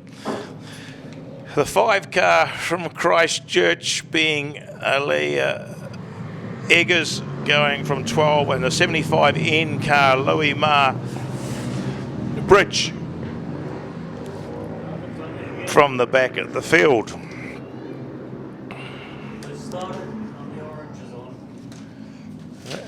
He didn't put the flag out though, did they?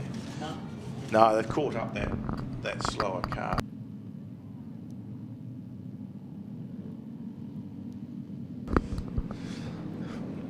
So they just got themselves ahead of one of the mentor drivers. 1 lap to go. So is the screen saying correct, is it? You think so? 23 Brownlees on the front? No, it's not correct. It says he's off grid 4. The screen. No.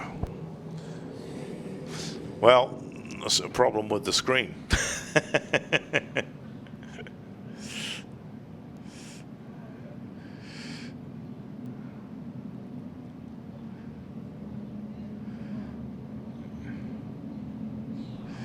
Oh, I guess go back to what I've got. He's, according to the sheet I was given, there's 95 Kedsley and 23 Brownlees off 1 and 2.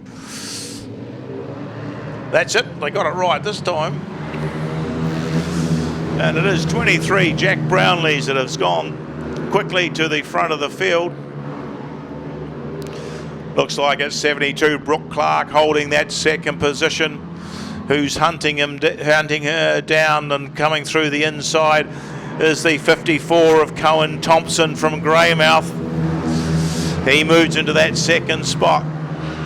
Brook Clark back there in third. Now I think it's 95 Jackson Kedsley may have a slight hold on that fourth position from the other Thompson boy, but there's someone moving down on the inside. Oh, that was Ben Everett, and then there's Lakeham Thompson there in the 67. Everett in behind, 12. Taylor Martin in behind them as well. Then we go back to Monica Rawson. It'll be 99 Joseph Carroll and the 38 there of Georgia Lewis. But Jack Brownlee's stretching the legs of this one from Cohen Thompson. Brook Clark, Jackson Kedsley still holding a good spot there, keeping out Lakeham Thompson as they go down that Canterbury waterproofing back straight. There's a couple of, there's 75 Louis Marr going through and the 32 of Macy Brownlees as Jack goes round both of them. Down that Nairn Electrical back straight. Jack Brownlees leads them through. He'll pick up the white flag this time. Looking for our second place car is the 54 of Cohen Thompson.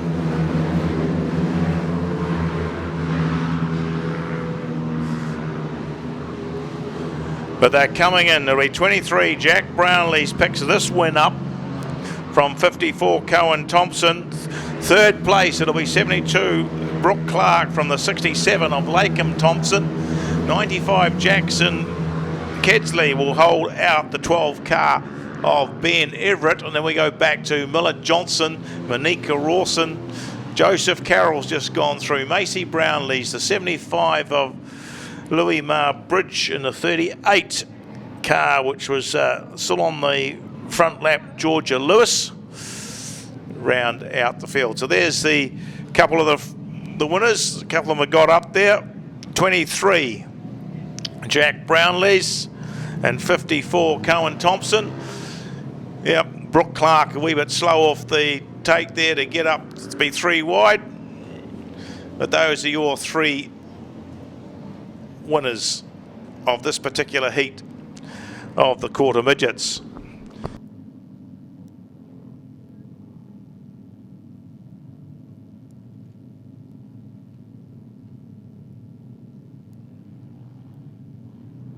Move right on to the Signals New Zealand Limited. Mike Greer, Nelson, how are you? They understand your requirements and they'll sort a solution. Signals New Zealand, Knight Place in Riccarton.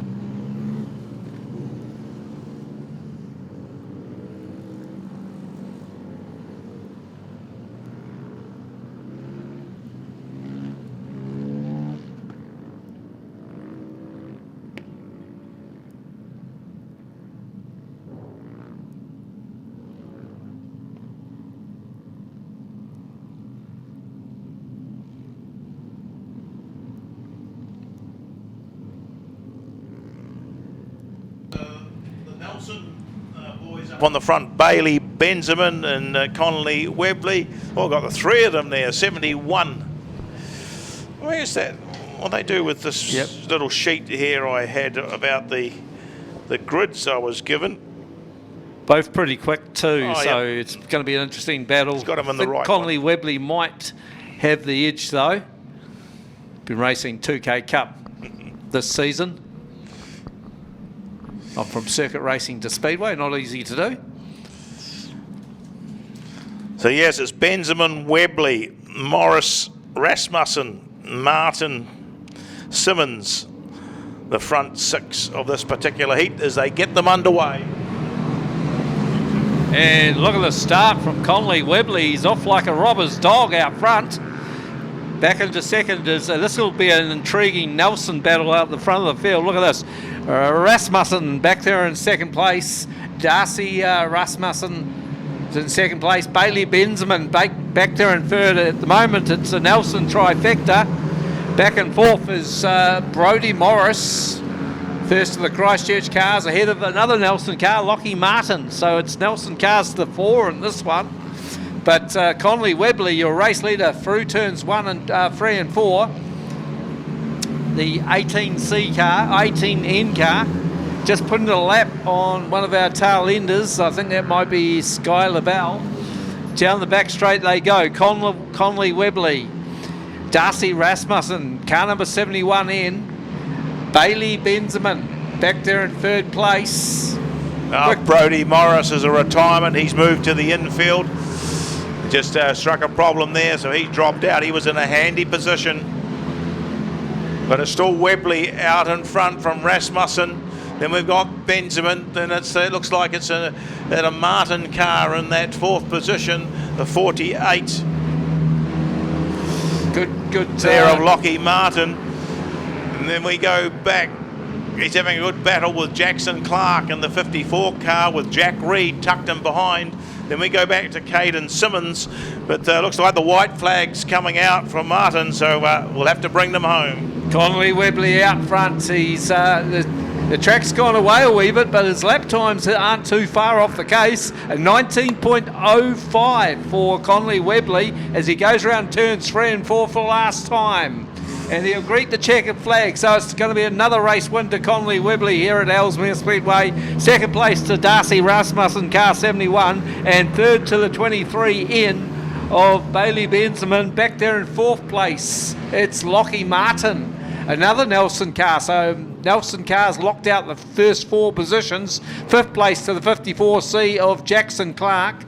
Sixth place was Caden Simmons in the 35C. Seventh was car 98, Jack Reed. Eighth place to 37C of Kayla Hilton.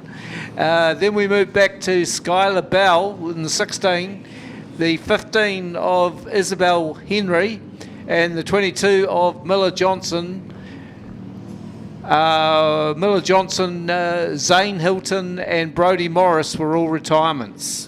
And fastest lap did go to Conley Webley, 19.059.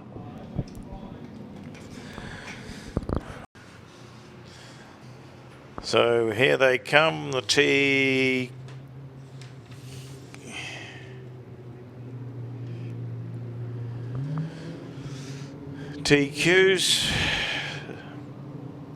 This is only their second race, isn't it? Seems to be bloody a long way, this too. Well, the second heat for the TQs, we should see 12 Kimberly Yateman going from the front with 5 Liam McCoubrey, 91 Ethan Smith on 3, 47 Jess Morris from 4, 99 Logan Scammell from grid 5, and 46 Jamie Booth from 6, and Malachi Webb will take his usual spot up at the tail of the field. Where did we get last time with them? Yeah, Malachi, yep, got past a couple of cars. We'll see what he does in this one. This Malachi only a 14-year-old, and CTRA have given them dispensation. They can't race for any championships or points or anything, but they can get some seat time in the car before they join the class, hopefully in the future. Just a wee bit of a thing there where some of them go out of the quarter midgets. They're too big and can't fit in. And there's a little period there where there is nothing for them to do. So to keep them in the game, at least they can get a wee bit of track time here at Ellesmere.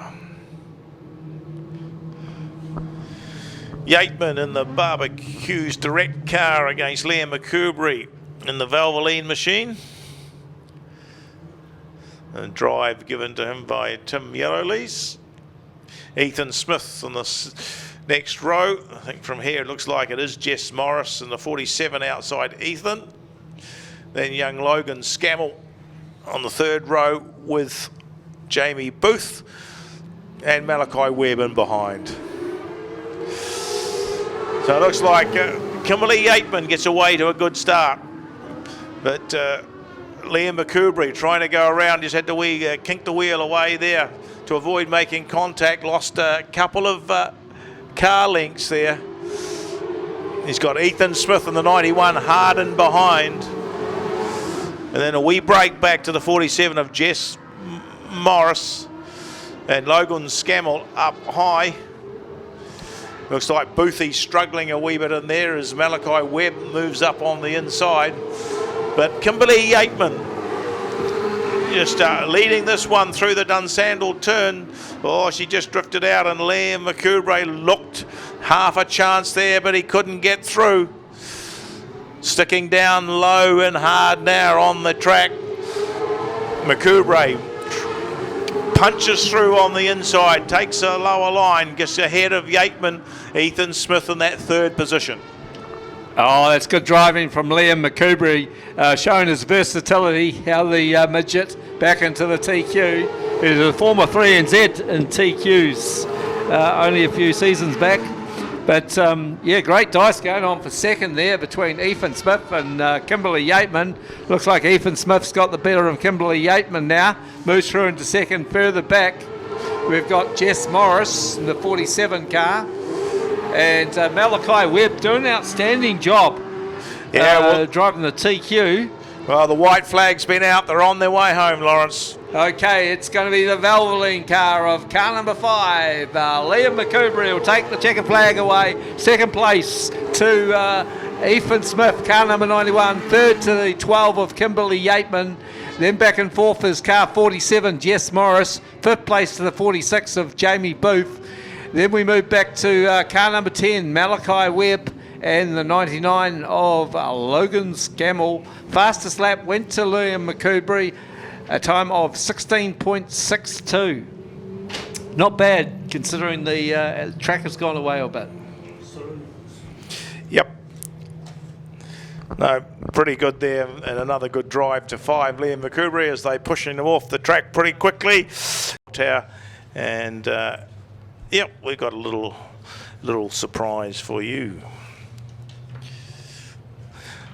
So the Brian FM Saloons coming out for their next group race. Well, first one out is car number 2 NZ. That, of course, is George Phillips, the truck driver from Invercargill in the Hypermac.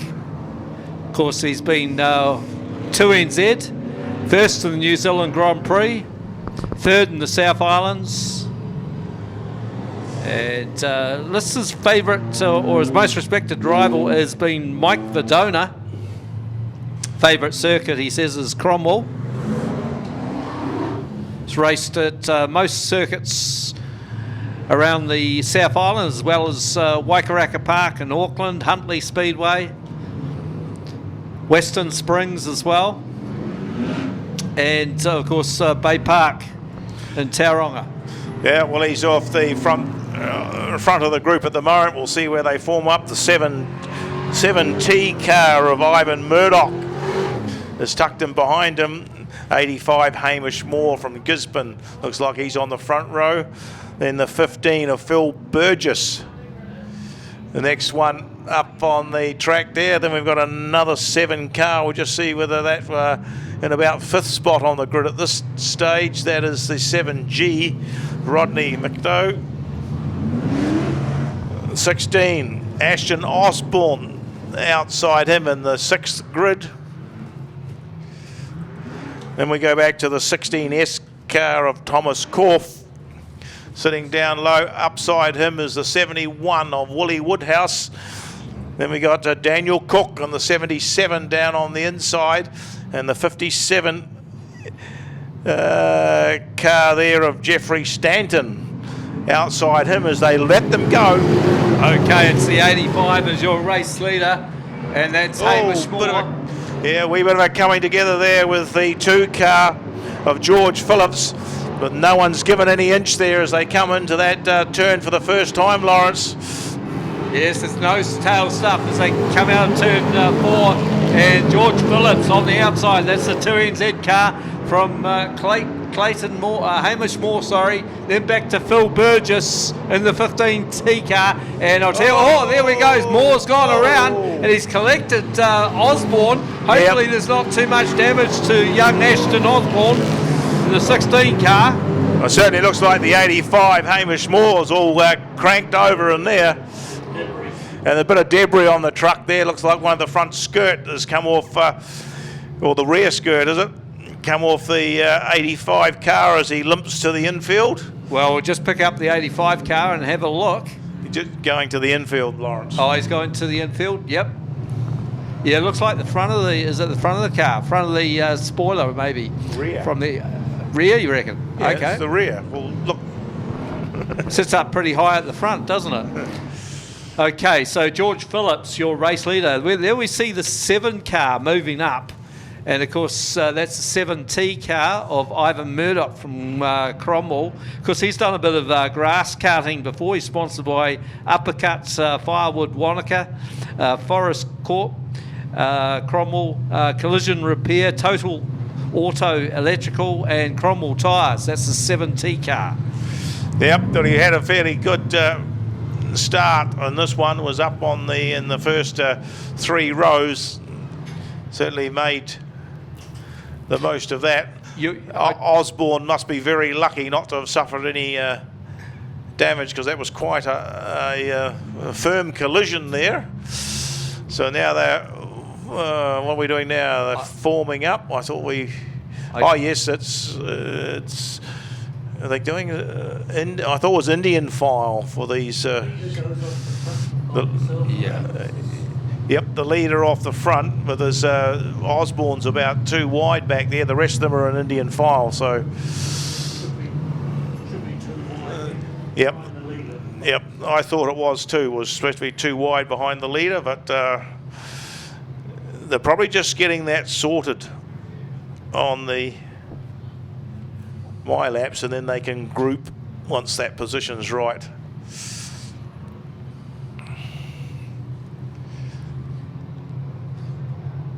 So they'll be just checking those positions. It's Phillips coming through. Yeah, he had a unfortunate night last night at Cockatools Winter Glen Speedway. Crashed into the wall, and so he'll be down on points, looking to make up a few points in the series. Of course, I believe the leader, correct me if I'm wrong, is Ashton Osborne, won the feature.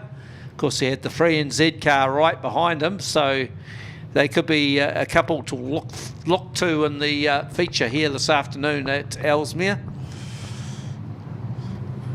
Right, they still got them in the Indian file formation.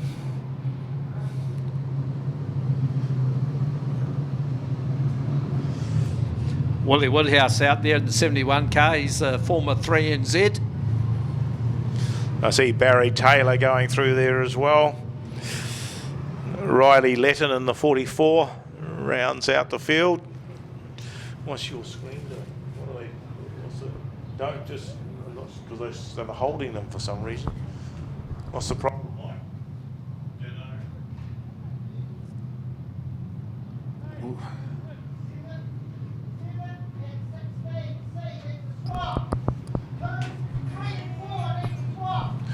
Okay, sounds like 7 and 16 need to swap over. That's what the story is. Okay, so it sounds like Ashton Osborne will move ahead of Ivan Murdoch. Yep, but obviously you're not hearing through the race controller, or there's a problem there. Because is that the 7T or the 7G? They can talk to, they probably don't know which 7 it is. You're quite right there. Yeah, there's 3 7s racing here. Yep, that's it.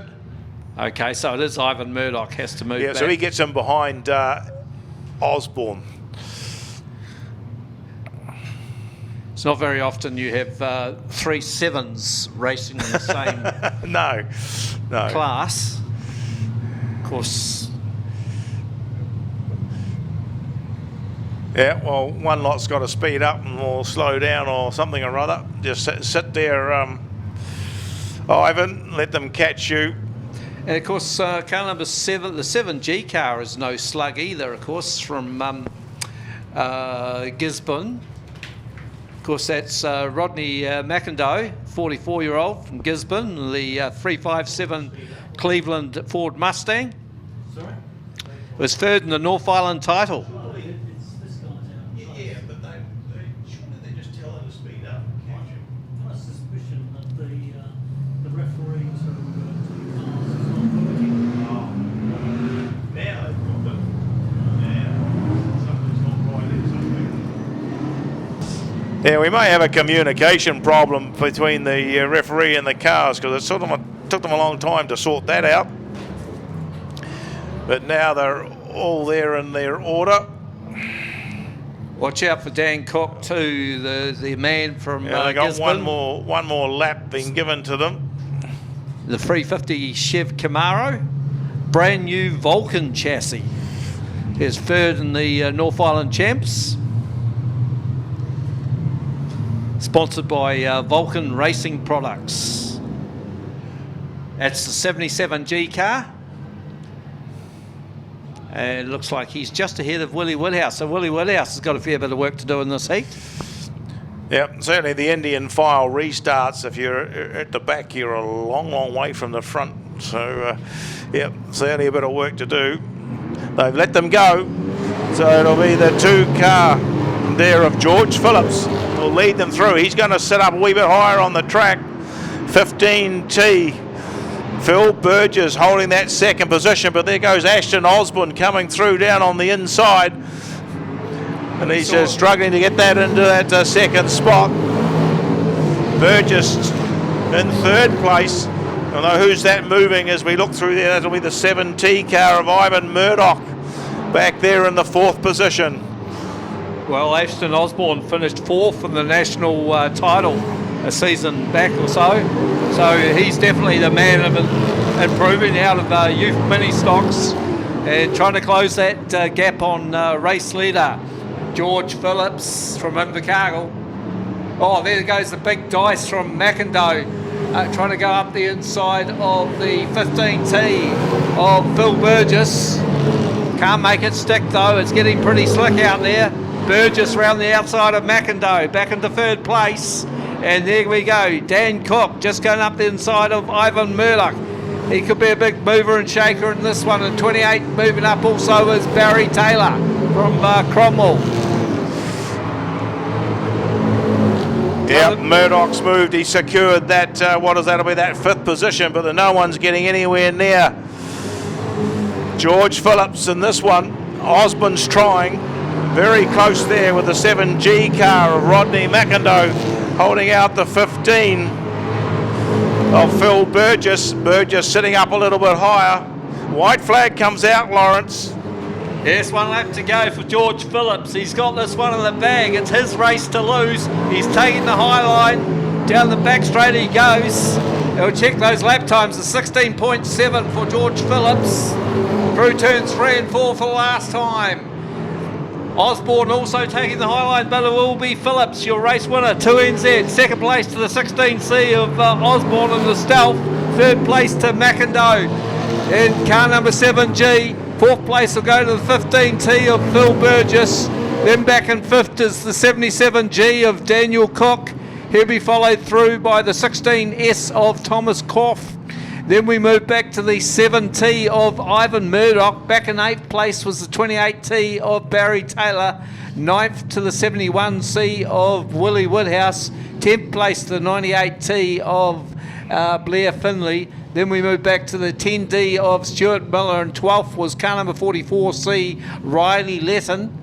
And back in 13th place was the 1557E, all the way from Eastern State Speedway in Blenheim, Jeffrey Stanton. And the only retirement there was car number 85G, Hamish Moore.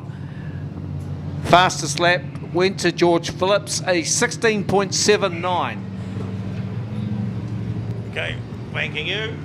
Good Speedway competitor. I know, right? Thank you. Thank you. Cheers. Truck and excavator hire. Go and see them, give them a call or email them. That is Garden City Drainage and Civil. This is the Wingless Sprint Heat, which is, well, what do we make it? Race number 20 of the afternoon.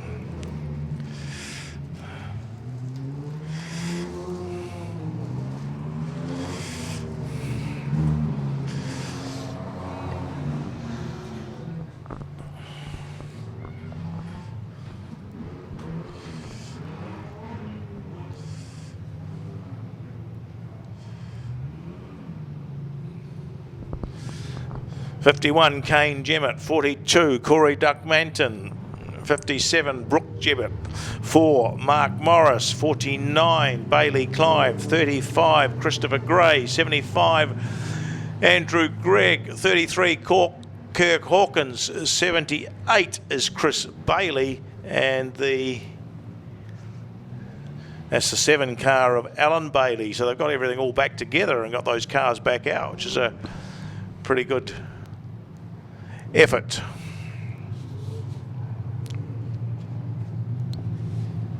Yeah, you may remember Luke McClymont driving one of these 6-shooters from Tauranga, or Wingless Sprints from Tauranga. Now, I believe he's moving up. Is it either sprint cars or midgets? I can't quite recall. Yep, that is correct. But I can't remember exactly what class either. But, may have gone to a midget. Right. So we've got Bailey Clive and Corey Duckmanton on the front row from Mark Morris and Kane Jemmett. 75 Andrew Gregg sitting on the third row with 33 Kirk Hawkins. And then we go back to 78 Chris Bailey. Outside Chris Bailey is 35 Christopher Gray. And then we have Alan Bailey in the 7 car, and then Brooke Jemmett at the tail of the field as they've let these wingless sprints go. They go into that Dunsandle turn, and it's Bailey Clive on the inside, but Corey Duck Banton, he's just got to the front. There's a dive coming in there from Bailey Clive, trying to push Duck Banton out. He may well just about get to the front of the field, and I think Bailey Clive has. He's gone to the front from Duck Banton, then Kane Jemmett, then Mark Morris. Then we go back to 33 Kirk Hawkins, and the 78 of Chris Bailey rounding them up, but he's just about overcooked it there. He's lost a lot of ground on that one. But Bailey Clive, and we've lost one on the infield. That's looks like Andrew Gregg. But Bailey Clive leaving Duck Manton from Kane Jemmett. Mark Morris has Kirk Hawkins in behind him as the front runners go round. Brooke Jemmett, she's just holding it nice and steady there. So Clive, Duck Manton, Jemmett, Morris and Hawkins. Okay, our race leader, Bailey Clive, making every post a winner at this stage in the 49C car. Jemmett's power tools, second place at this stage. Corey Duck Manton under a lot of pressure there from Kane Jemmett. He's really come to grips with this new car. Back there in fourth place, it's Mark Morris. Of course, we remember he was driving I think Gypsy Rose car or whatever it's called, the 98 car. The 78 last season. Dolly Rose. Dolly Rose, okay, Dolly Rose. Rose, Gypsy Rose. Okay, he's having a great dice though, is Mark Morris with Kirk Hawkins. Hawkins on the outside, Morris on the inside. Hawkins gets the momentum. They're on the last lap now, and it is the 49C car. Bailey Clive, he's had a successful afternoon here at Ellesmere Speedway. He's going to take another win away. Second place will be the 42 of Corey Duck Manton, and he punches the air, so he's ecstatic about that. And third place will go to the 51 of Kane Jemmett. Fourth place was close.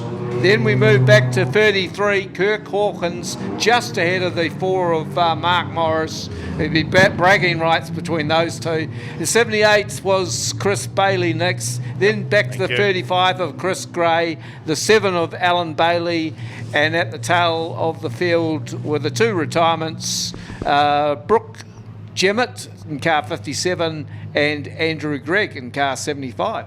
Well, there goes your winner going around. They've stretched the legs of the field. That's Bailey Clive going through. And then the 42 power farming car of Corey Duck Manton. Yeah, we'll have to work on these lads. 51 Kane Jemmett in that third position. Fastest lap there for Bailey Clive, a 16.68. On a hippie trailhead full of zombies, I met a strange lady, she made me nervous. She took me in and gave me breakfast, and she said, do you come from a land down under? Women go and men wonder. Can't you hear the thunder? You better run, you better take cover.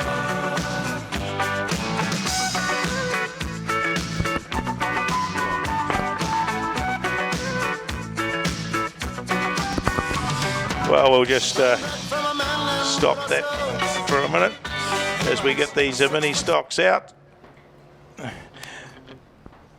This is the best of the rest, if you like, or the B final. These are the ones that haven't made the top 16 for the championship, so they're getting a extra race. And I think there might be something on this one as well for them. So the youth mini stocks, this is the B final, or the non-qualifiers, whichever way you want to talk about it. Well, it looks like an all Vanderen front row with Elsie Vanderen and Theo Vanderen. 57-58 there. It's got warm. And second row comprises of car number 88, Jack Anderton, and car 67, Molly Smith. Third row is Oscar McClintock, car 22, and car number 99, Jordan Cox. Then we move to the fourth row, which is car 33 and car 42. That's Alyssa Wood and Braden Williamson. And then the next row will be car 14, Ollie Stephen, and car 32, Isabel Harris. And at the tail of the field is car 68, Kaylin Jackson. Oh, he's going to run the whole competition. No. I know. Yeah, they've let them go. Yeah, I was just talking about that. It must be hanging up there somewhere. And yeah, the Valderans are out in front with 58 there, Elsie. Well, 67's moved into the picture there. Molly Smith split the Valderans up. She moves up from that second position from Theo. And then we look back and there's a 42, Braden Williams. Remember, Braden had a wee spin out there before, and I think so too to the 99 of Jordan Cox. So they're trying to make amends in this one. They're side by side in that fourth and fifth position. Then there's a wee gap back to 32, Isabel Harris. As Isabel's followed by the 14 of Ollie Stephen, the 22 of Oscar McClymont, the 88 of Jack Anderton. And we got 68 sitting in there, Caden Jackson, and the 33 car of Elisa Wood. But we'll look back to the front. It's still as the two Valderans have got back to the front. LC from Theo. Who's that in third, Lawrence? I just can't That'll pick be that the number. car 42, which 42. is Braden Williamson, looking to get in amongst the Vanderins. Yeah, front car 58, Elsie Vanderin, doing a stellar job ahead of brother Theo Vanderin. Yeah. Molly Smith's back there in fourth place, the 67 car. She runs a bit wide, just ahead of Jordan Cox. And then the 14. Yep, they've moved up with that. That going a bit wide. They've slowed up, and that 14 of Ollie Stephen. Looks like Ollie might have a wee run on the inside there, getting underneath Jordan Cox. Isabel Harris isn't. Oh, we've got one around. That's Braden Williamson. No, it's not the first time he's done that. As we pick up your race leader, Elsie Vanderin, just being closed in on a wee bit by Theo Vanderin. Fastest lap at the moment, that's Ollie Stephen, a 20.29. But he sits further back in the field, so a bit of work for him to do. He's just in behind Jordan Cox. As we go through turns 3 and 4, and tell you what, young Theo is certainly... Oh, one of the Vanderins have gone round. Oh, that was Theo, put the commentator's curse on him. Oh, gee. Talk about defensive driving. Well, Elsie... Anyway, there's no yellow. Elsie Vanderin, your race leader, car number 58, a clear lead. It's the battle of the ladies out front in this one. You got Molly Smith sitting there in a comfortable second place. And Jordan Cox looks like he was losing a bit of ground earlier on. He's cemented that third position so far, just ahead of the 14 of Ollie Stephen and the 32 car, which is Isabel Harris. Hello, he's gone around again. Braden Williamson parked himself on the infield. So he'll certainly be well out of the running. It's about 3 laps to go, I think, Lawrence. Yep, about 3 laps to go, and our race leader going through turns 3 and 4. Elsie Vanderin, her fastest lap, 20.7. So still young Ollie Stephen, 20.2. So he's about a half a second quicker than Elsie, sitting back there in around about 4th spot. Well, you don't really need to be there quick if you're in the front of the race line. You just got to hold on to it. And 58 Elsie goes through there on the white flag. Jordan Cox starting to make big moves now. Another one round. 22 gone round. Oscar McClymont. Well, just might as well just about stay there as the leader comes round at a 58. LC Vandermint. Well, there was another one gone out. So who's going to be in second spot, Lawrence? That'll be, 99. number 99, just pipped. 67, Molly Smith. So it is Jordan Cox second, Molly Smith third in the 67. Fourth place will go to 14, Ollie Stephen. Fifth place to car 32, Isabel Harris. Sixth place was the 88 of Jack Anderton. Seventh place went to Kaylin Jackson. Eighth place to 57, a recovering Theo Vanderen. And ninth place will be the 22 of Oscar McClymont. And 10th was the 33 of Alyssa Wood. And back there in 11th place was, no surprises there, was car number 42C, Braden Williamson. And quickest lap was Ollie Stephen, time of 20.29.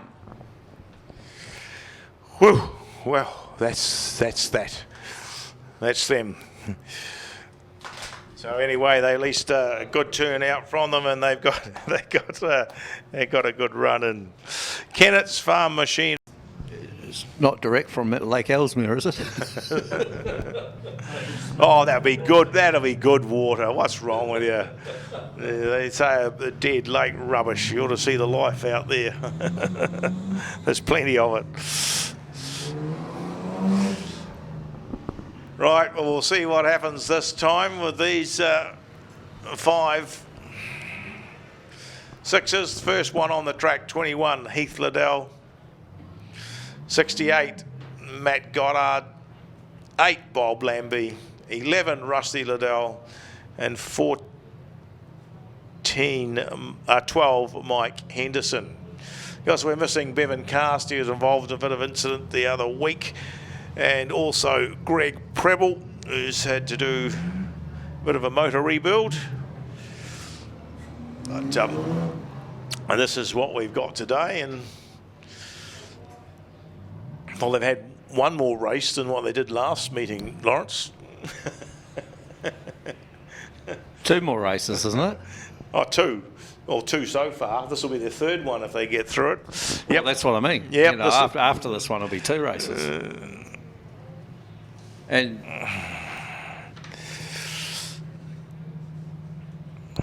Bob's done more laps today than what he did in the last 2 meetings he's done. Well, the last meeting he was the only one. He was the last man standing after that first heat, and it was the only car that was still mobile. So, but yep.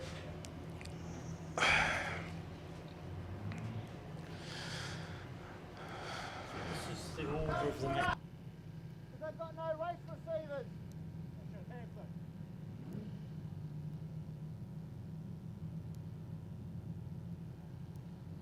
Good afternoon, we're going to go green. Good afternoon, we're going to go green round there. Round where? Oh, somewhere.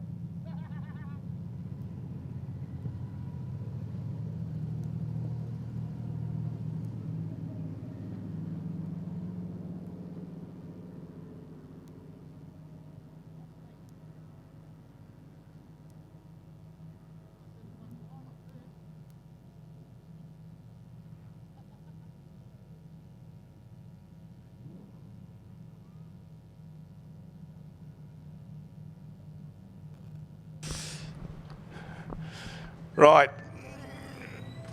Well, they're getting ready to go for this 6 cylinders, and it is Heath Liddell who leads them away. Old Dad Rusty's on the outside in the 11 car. Matt Goddard up against the wall, Bob Lambie down low. Those 2 line themselves up as they come into our Southbridge pit turn. Oh, Heath Liddell got it all wrong and he scrubbed a lot of speed off. Can Dad get through on him? Well, just about. As they go into the Dunsandle turn, but Heath Liddell recovers from Rusty. Matt Goddard, well, he's getting a bit close to the wall out there. Bob Lambie in that 4th position from Mike Henderson. They're throwing it in pretty hard. Oh, Rusty's gone round, and Bob spun it to him as they both did donuts, and they've carried on to avoid one another. So, yep, we'll just look at the front and see what happens now. So they come through 21. Heath Liddell. leading them. Oh, Oh, Matt Goddard nearly got it wrong as well.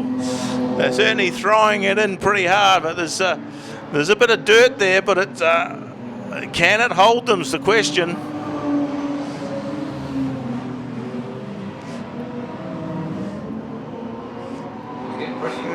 Oh yeah.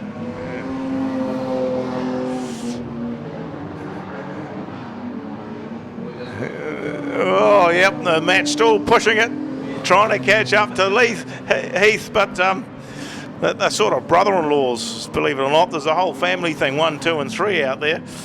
But the white flag's out. It will be 21, I think. Heath Liddell will take it from 68, Matt Goddard. That's pretty entertaining with a few donuts that don't get a yellow. 11, Rusty comes home in that third from 8, Bob Lambie, and the 12 of Mike Henderson.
yeah, TQs.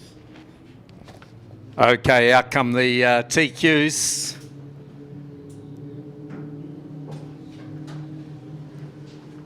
And this should be their feature there, Warwick, I believe.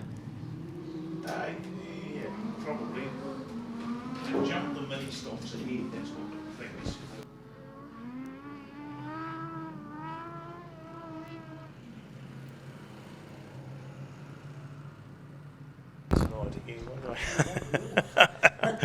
The TQs, race 23 of the day. Where are we? This is Selwyn Rural Supplies. They're on 106 High Street in Southbridge, Canterbury. Open Monday to Friday, 8 till 5, Saturday 9 to 12. Go and visit them. Selwyn Rural Supplies. There in Southbridge. This is the TQ. It is actually their feature. 91 Ethan Smith off the front with 46 Jamie Booth. Second row 47 Jess Morris with 5 Liam McCoubrey. And 12, third row 12 Kimberly Yateman with 99 Logan Scammell and Malachi Webb.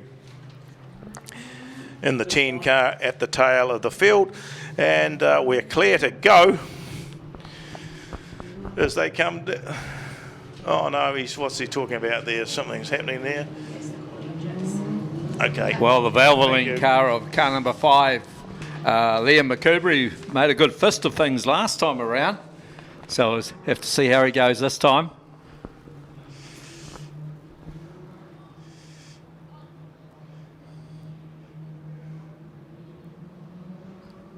Ethan Smith off the front, so he's going to be pretty hard to beat off. To pick back. Surely we can count 6 laps. Yep, let them go. And 46 Jamie Booth on the top side of the track. He gets across. Can he hold it tight? As Liam McCoubrey in the 5 car turned out wide. Got into that second position as they go down the Duckmanton Ag back straight into our Southbridge pit turn. So it's Booth from McCoubrey from Smith. Jess Morris in that 4th position. And then we go to the, who's that drifting out there? It'll be Logan Scammell in the 99 car, just getting overtaken there by the 12 of Kimberly Aiken, and Malachi Webb just rounds out the field. But yes, Jamie Booth, the winner of last year's Madden Trophy that was run here for the TQs over the season. it's up and running again, as well as the Ellesmere champs. So it'll be interesting to see how the two competitions tie up as he goes down the back straight. He's got Liam McCoubrey in the Valvoline car, hot on his tail, and Ethan Smith just a wee bit back there in that third place. Looks like Jeff Morris is doing the best of the rest, with Malachi Webb getting around two of the other cars. Yeah, things are pretty tight at the front, and Liam McCoubrey closing in that Valvoline car. He's looking to get around Boofy. He'll dive to the inside, going through turns 1 and 2, and there he goes up to the front of the field. And it's a last lap dash. Will it be too late for Boofy to come back at Liam McCoubrey? I would say so. And Liam McCoubrey will take win number 2 for the afternoon. Second place. Oh, it's a grandstand finish. And Jamie Booth in 46 just held off the 91 of Ethan Smith. Fourth place was the 47 of Jess Morris. And another great drive from the 10 of Malachi Webb. Back in 6th was Kimberly Yateman in the 12 C car, and at the tail of the field in 7th was the 99 of Logan's Camel. Fastest time was from Boofy there, 16.62. 24. This is the mini stock title, isn't it? Yeah, I think so. So that's what's going to happen there. Well, I had a piece of paper with the points on, so they're the ones that are in the youth mini stock.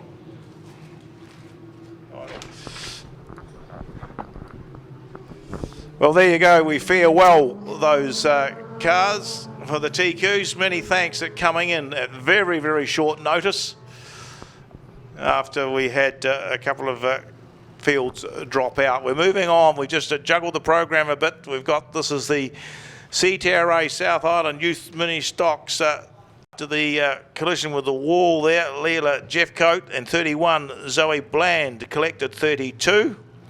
And the last three to get in were 423 Jackson Dakim, 41 from Nelson Andre Musgrove, and 167 Kylo Tabley. All those both had 31 points. Oh, bloody sheets of paper you take. So I would imagine, Lawrence, that those, as those points indicated, that's the lineup on the field.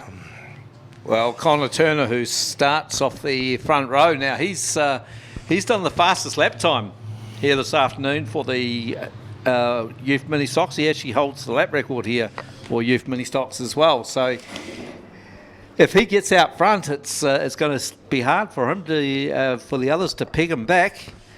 But Cole Phillips is no slug in car number 12, and of course Conley Webley, for the quickest of the Nelson cars, if you like, sits there in third spot. So the battle, I think, is going to come between these three, and of course Elsie Vanderen is, or Marcel Vanderen is right there as well. Okay, away and racing. Yep. And Cole Phillips, your race leader, car number 12, but bit of wheel banging going on there, and it looks like Connor Turner has taken over the lead down the back straight. You've got Conley Webley sitting there in third, Marcel Vanderen going around the outside, and who's that? Mason Bland, the next one through, and of course car number 48 in, Lockie Martin, all the way from Nelson, top of the South Speedway. Emily Brooks, the next one through in the 72 car. Looks like it's the 423 Jackson Dakim's an early retirement on the infield, but it's still pretty close out on the front here with Cole Phillips holding out Conley Webley, and the 15 car of Connor Turner on the top side. Stuck in behind is Marcel Vanderen, although he's coming under a bit of pressure. What's that? What's that 131? Is that Mason Bland moving up on the inside? And then in behind Marcel's the 48 from Nelson of Lockie Martin. Well, Conley Webley, who's been doing double duty here this afternoon in the quarter midgets as well, moves up to second place. He's already had a couple of wins in the youth mini stocks. Can he win the feature here this afternoon at Ellesmere? He's got to get around Cole Phillips, though, our race leader, and Connor Turner. We know he's very, very fast around this track. Then back to Mason Bland, and moving up the inside of Mason is Lockie Martin, another one that's doing double duty in the quarter midgets as well. Onto the front straight they come, and this could be the big move from Conley Webley up the inside there of Cole Phillips. Cole Phillips runs wide, but he's still got a bit of momentum on as they go down the back straight. It's side-by-side racing. Cole Phillips. He shuts the door a little bit there, doesn't he, Lawrence? He's just closed up. Oh, we got one around. It's Mason Bland going right around. Oh, he's got off onto the infield, so that's good. Then yeah, be careful where you come back on. But he's gone back to the tail of it. There's the move on the far side. Cochrane's Farm Machinery back straight. It's the 18 of Conley Webley comes through. On Cole Phillips, but Cole Phillips is fighting back. I think he's got it back already. Still 15 sitting in that. Connor Turner in that third spot, but she's a fierce battle at the front there. Well, these two have swapped places for the lead 2 or 3 times already, and Connor Turner right there for good measure as well. And there we go. Conley Webley up the inside of Cole Phillips. Now, whoever protects that pole line, I think, could come out on top here. And Conley Webley goes wide. Oh, gets a bit of a tap there from Cole Phillips, and this allows Connor Turner right round the outside and into the lead. They go side by side, a bit of a tap on the old side rails, and Conley Webley resumes that lead again. Connor Phillips right up against the fence there. There's side-by-side racing, and Cole Phillips not out of this as well. Yeah, Saul Webley down that front straight, trying to be attacking and defensive at the same time. There comes Turner. He's snuck his wheels on the inside this time, and he goes to the front of the field from Webley, who then there's the 12 car of Cole Phillips sitting there too. So it's all on for the front 3 in the South Island Youth Mini Stock title.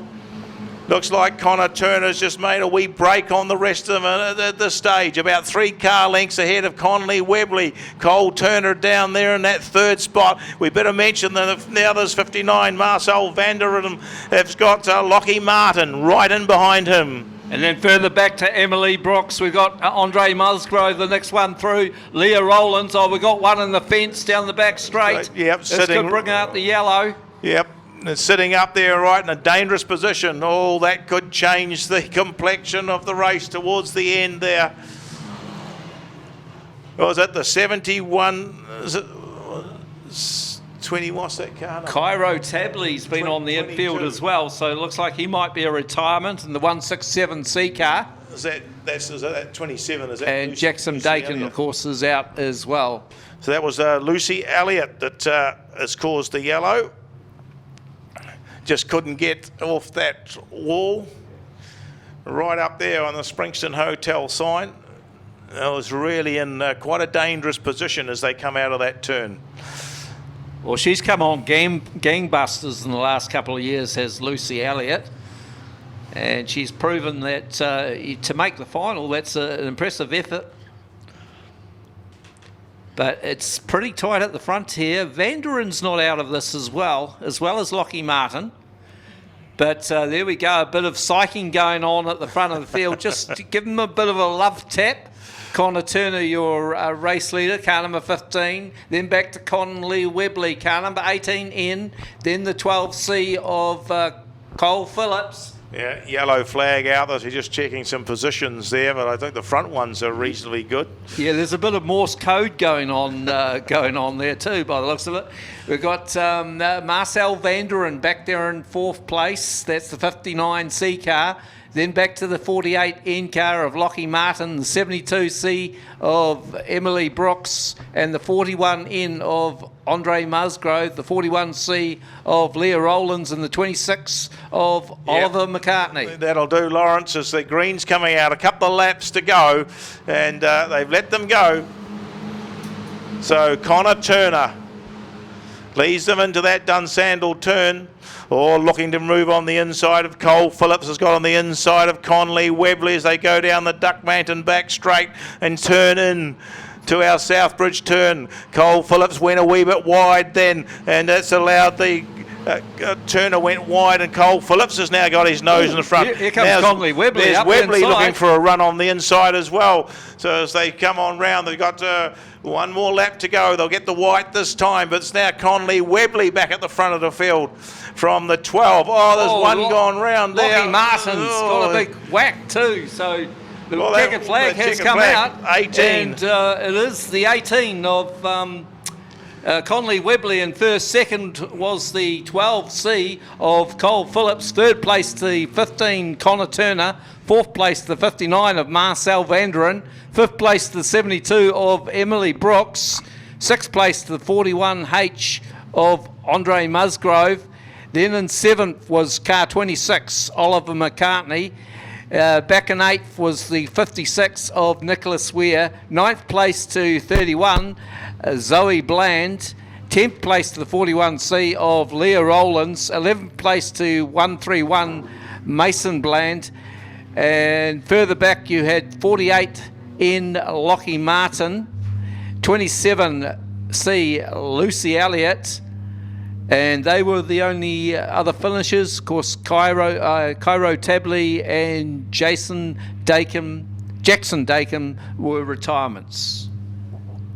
So congratulations to Conley Webley, Cole Phillips and Connor Turner. They are place getters in the South Island CTRA Youth Mini Stock title.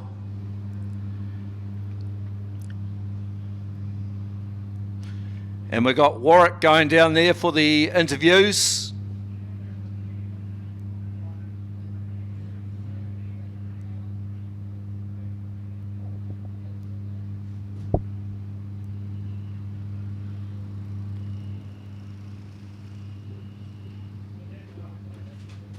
Beamland Saloon's next.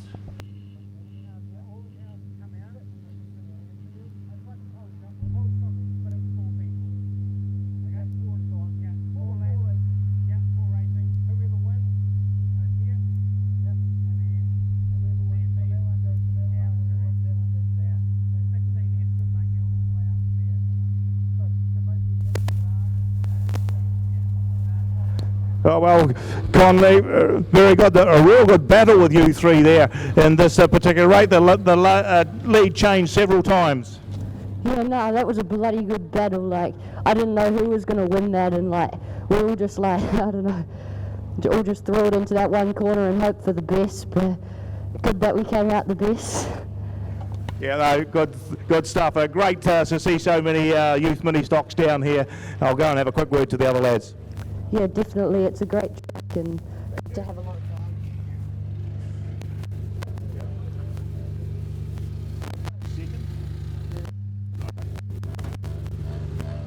We'll go over to Cole Phillips. How are you, Cole? Good battle there in that race. As I said, it changed places many times, but it must have been fun to run in. Yeah, it was pretty good, eh?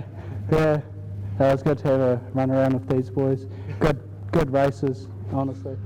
Oh, well, well done, and yeah, thanks to you also for so many youth mini stocks coming out here to Ellesmere. Yeah, thank you. It was awesome. Cool. Thank you, and we'll go over to our third place. And how are we going? Oh, I'm going pretty good. I'd just like to thank my sponsors, Concart, Circle Track Engineering and Top End Motors for all the work they put into this car. And thanks to Ellesmere Speedway for the mean-ass track. Yeah, well, it was certainly interesting to watch there, you three boys having a real good battle, so I hope you enjoyed it. Yeah, I did. Thanks. Okay, thanks, lads. We can get back to the pits now, and we'll give the presentation. Will be down there later on.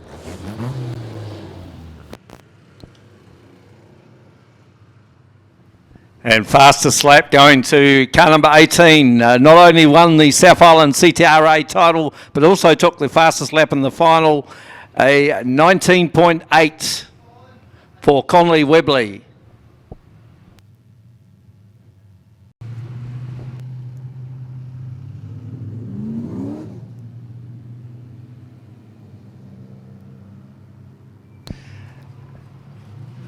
And who have we got out there? We've got Ivan Murdoch, car number 7 from Cromwell. It's a Pro X chassis. Sponsored by Uppercut, Firewood, Wanaka, Forest Quip, Cromwell, Collision Repair, Total Auto Electrical, Cromwell Tyres. That's the 7T car. Also out there is the 85 car. 85G of Hamish Moore, 23-year-old from Gisborne in the Corvette. Second in the North Island Saloons. Sponsored by Eastland Oil. Earthworks Solutions, Country Helicopters. 66 out there. That's Ryan Bennett, the 43-year-old from Dunedin, Beachland Speedway in Dunedin. And it's an ex-Terry Soper car and a Mike Verdona car as well. 4th in the South Island Saloon Champs previously. That's car number 66D, Ryan Bennett. Yep, this is the B main for the non-qualifiers. So yeah, 7, Ivan Murdoch. Is that correct? On the front there with David 60, Spears. 63 David Spears, and we go back to Billy Hamish Moore and Woodhouse, Billy Woodhouse, then the 57 Jeffrey Stanton, 85 Hamish Moore, followed by the 44. As our 44 was Riley Letton, the 7P car of Clayton Moore, and the 66. Well, it looks like Billy Woodhouse is a retirement or a non-starter by the looks of it. So, yep, 8 in here, so it looks like Billy's not. Now, the one to beat here, Ivan Murdoch, be the top qualifier, the 7T car. We're about to go racing. And David Spears gets a good start, but Ivan Murdoch leads them through turns 1 and 2. Oh, look from the performance there of Jeff Stanton, the man from Blenheim in the 360 Corvette. But he's moved back down the 85 car, moves through Hamish Moore from Gisborne. But it is Ivan Murdoch, your race leader. David Spears sits there in second place. The Wellingtonian, who's previously has raced in the Super Saloon, stock cars, street stocks. Back there in third, still Hamish Moore from Ryan Bennett. Then Jeff Stanton's fallen back a wee bit now. Riley Letton and Clayton Moore at the tail of the field, the Palmerston North car. Yeah, well, certainly the 7T car of Ivan Murdoch is stretching a good lead there over our 63 David Spears. Spears has got Hamish Moore right up behind him, and he's got the 66 car of Ryan Bennett there as well. Not much between those three. Looks like Letton's trying to get a run on the inside, but he couldn't get through that one of the 57E car of Jeffrey Stanton. Yeah, Riley Letton looks like he's doing a good job there. That looks like it's a stealth by the looks of it. That car of Riley Letton, of course, out of the youth mini stocks. And under pressure from the 7 car, the Palmerston North car there of Clayton Moore. Well, 3 wide into that turn with Ryan Bennett trying to hold out the 63 of David Spears. Oh, bit of smoke from the 57 over there. That does not look good. Yeah, he's just lunched to motor, so that's unfortunate for Stanton. Jeffrey Stanton, he's out of this one. Phew. I'll tell you what, who's doing a good job in this second. Oh, we got Ivan Murdoch slowing right down. I think that's because they can't see. I'd say it's like Days of Thunder, isn't it, out there? Yeah.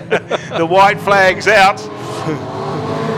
And Murdoch leads them through turns 1 and 2. You got Bennett sitting there in second place, and David Spears in the third place. Great dice going on for fourth place. Riley Letton will have a go up the inside here of the 85 car. But as they go across the line, Ivan Murdoch in the 7T car will take a win away from the 66 of Bennett. Ryan Bennett. Third place to Dave Spears from Timarua Speedway in Wellington.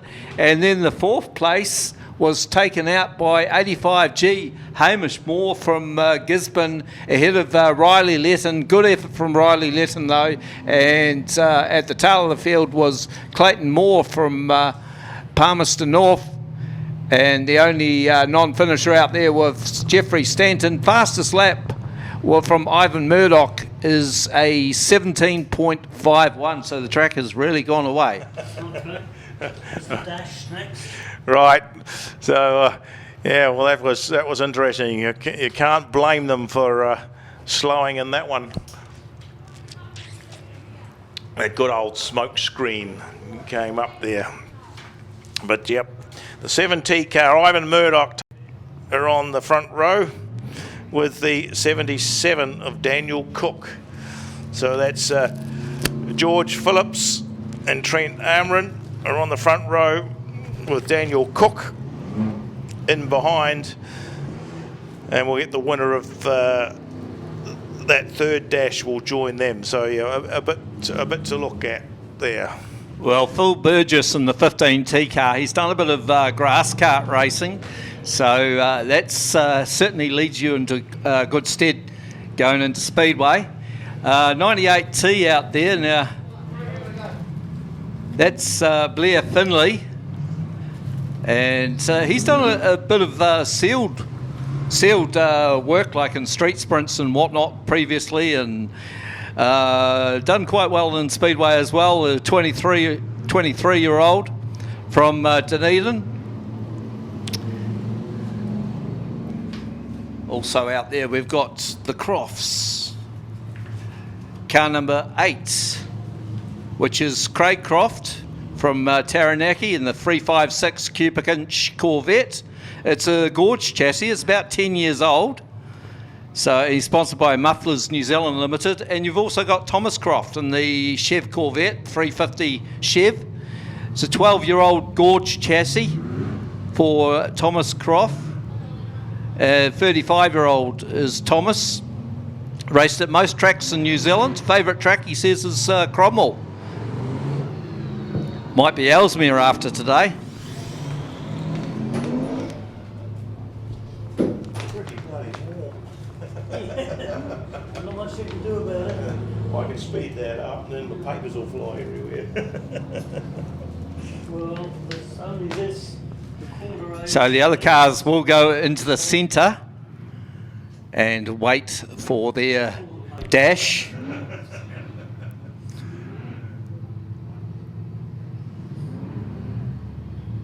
It's quite an exciting concept, and it's sort of I think we're getting a bit tired of the pole shuffle, aren't we? So I think this is a better version of if you like. You don't get me started on pole shuffles and lap times. It just kills a lot of time, a lot of track. I think I'd rather see a dash than maybe not 12 of them, perhaps just 6 in for a dash. But anyway, this is the way they wanted to do it, and we have agreed to see it done. So it'll be quite interesting. They must get the call shortly to put most of these cars on the infield to let us get underway.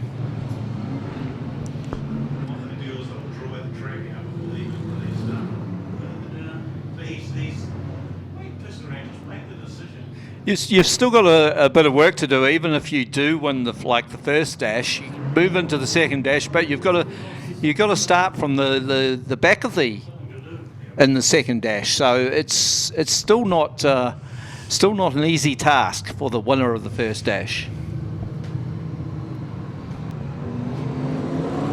Of course, you move up your grid positions too. Yep, that's the story. Here we go. So this is the first of the dashes, and we've got Barry Taylor off the front with car number 16 on the inside, Thomas Koff. Then on the back row we've got the 8 of Craig Croft. 4 laps. Yep. Yes. And 15T of Phil Burgess. Yep, 4 lap dashes these are, so they shouldn't take too long. as they come through. These are effectively, this is 13th, 14th, 15th and 16th qualifier. Although the winner will get the chance to even move up, possibly even to the front row, possible. Yeah, we know that, but this is for the factor. This is the 13th, 14th, 15th, and 16th qualifiers on points. Here we go, and Barry Taylor, your race leader in the 28T, goes into turns 1 and 2, and he'll be hard to knock off from there. And second at this stage, it's Thomas Croft. He goes wide and hits the wall, so that's he's gonna be toast in this one, and that'll be his chances. And Craig Croft goes off in sympathy. So your race leader, Barry Taylor, but he's got Phil Burgess, and we know how quick Phil Burgess can be. Sitting there in second place, the 2 Cromwell cars will go to hammer and tongs. Who's going to move up? Will it be Barry Taylor or will it be Phil Burgess? Phil Burgess closing Barry Taylor down here. Through turns 3 and 4 they go. Burgess to the inside. Taylor takes the high line. Into the last lap. Yeah, white flag out for them now as they go through. Down the back straight for the last time. Burgess will be looking to get a run on Barry Taylor, but Barry Taylor's going to keep it tight. Burgess will probably try and get him off the pole line, and it will be Barry Taylor will take a good win in the 28T car ahead of club mates. Car number 15T, Phil Burgess. Back there in third place will be Craig Korf, sorry. And unfortunately, it's the 16. Yeah, 16. Thomas Korf that has come to grief. Fastest lap was Phil Burgess in the 15T car, a 17.45. So we move on to the second dash. It'll be 98. Blair Finley from Cromwell on the front with 71. Wooly Woodhouse from Christchurch. The Dunedin car of Stuart Miller goes on the second row with the winner of this dash, which is the 28 of Barry Taylor. So have we got... I think Wooly Woodhouse might be a retirement. Right, he's not there. So, but yeah, we've got we've got Stu Miller, who actually lives in Waihola, or Lake Waihola. He's contracted Beachland Speedway in Dunedin. That's the 10 car, the 10D car. Of course, the 98 car of Blair Finley. Always goes well. He's from Dunedin. He's a painter and decorator. So 23 years of age. He was second in the Otago Champs. So no slug at all. He's going to be probably the man to beat in this one, Blair Finley. Come on, let him go. What's happening? Let him go. So no doubt Barry Taylor will be trying to take the high line going into turns 1 and 2. I'm waiting for them to leave that car there. I can get off the... Jesus.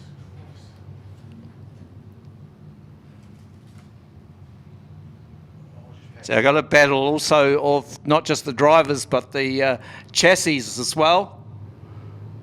Okay, we're about to go racing, and Finley will hold on to that pole line. Barry Taylor will take the high line, and Stuart Miller will try and go underneath Barry Taylor. But Finley's got to keep this nice and tidy. Oh, it's a tight one. Look, Stu Miller comes up the inside of Finley. Yeah, and but we've got Barry Taylor right round the outside. yeah, well, I think Barry Taylor may have found something there to work on. And he's going into our Southbridge pit turn higher up, chasing a bit of dirt there while it's slicked down on the inside. Can he come out of there? It looks like he has. He's moved up ahead. And then the 98 of Blair Finley was looking to follow suit, but a big fight back on the inside by Stuart Miller. It's still anyone's at this stage. They've got a white flag coming out for them now as they go round, but Barry Taylor's doing the best of them at this stage, putting his wheels out on that dirt. Oh, this is a great dice at the front of the field. Who's going to move up? Will it be Barry Taylor? Will it be Stuart Miller? Or will it be Blair Finley as they go down the back straight? Finley's going to have to make a big dive through turns 3 and 4, but Barry Taylor holds on to that position. Finley will have a look up there. It's going to be a grandstand finish, but it will be Barry Taylor will just hold off for the 98T of Blair Finley, and Stuart Miller will take that third place. What a great advertisement for the dash format there, Warwick. Yep, that worked out pretty good.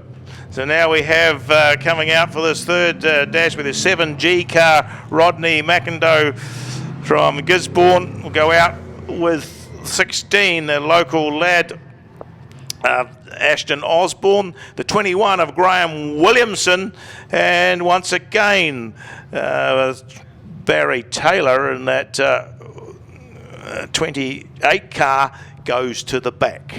And the fastest lap time was Stu Miller, 17.9 in that previous dash, and we're about to go racing once again.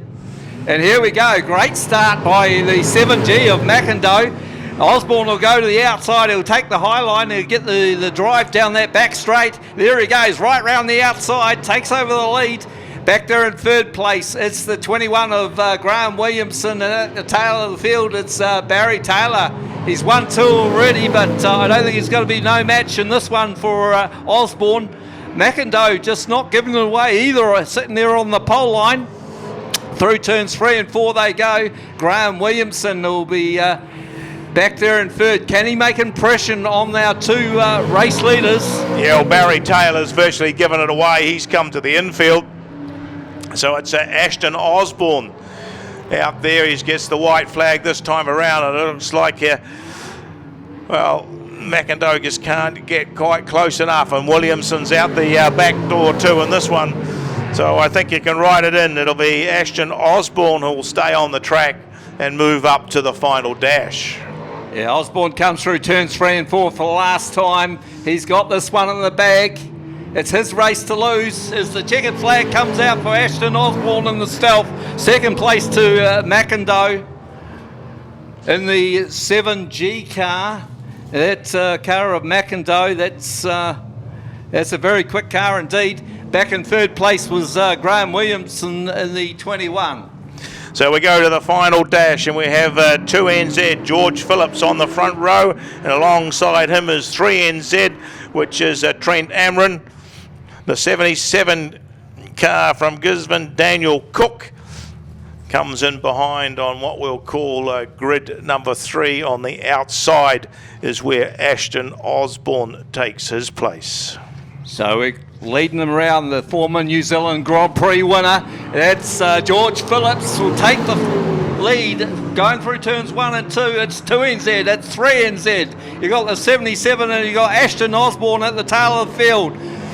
Who's going to take this one away? The winner will start off the pole position in the final, and George Phillips leads them round. He'll be down on points after last night, trying to make amends, but the 3NZ of Trent Ackram right there with him and about to make a move on the outside.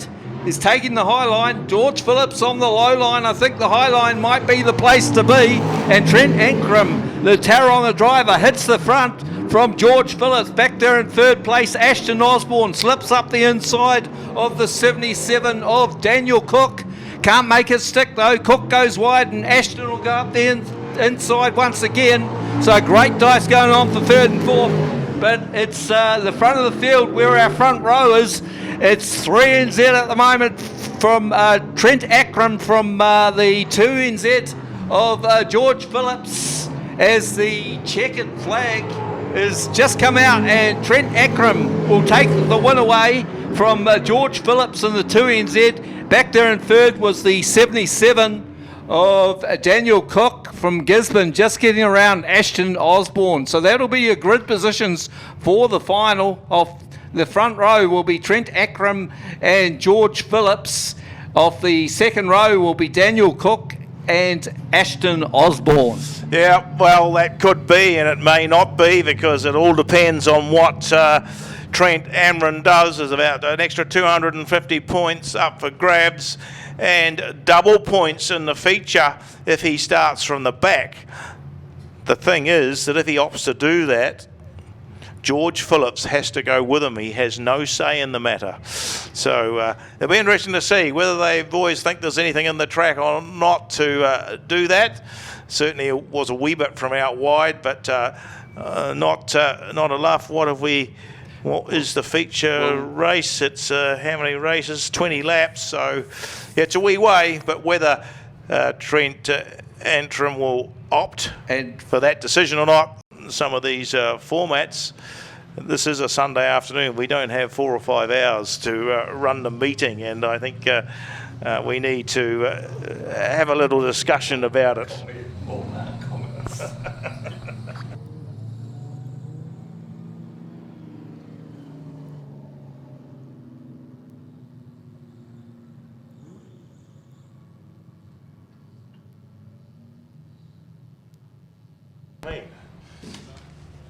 We've got the 2-quarter midget races in a 20-lap final. Yep. So yeah,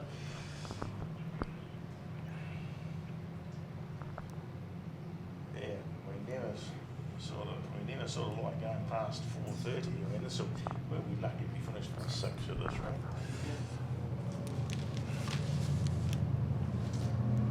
everybody keeps all the cars right side up. Now, did someone give me a quarter midget for the field? God almighty. A, B, there, that's it. When it comes. Right, what have we got? We got the 6s. So we've got old Bob Lambie and 8 down on grid 1. 68 Matt Goddard sitting out there on grid 2. Tucked in behind, we've got the Liddell family. 21 Heath on the inside. Dad Rusty on the outer, and Mike Hendon's tucked in behind, and they've let them go. We'll see how steady they get on this time.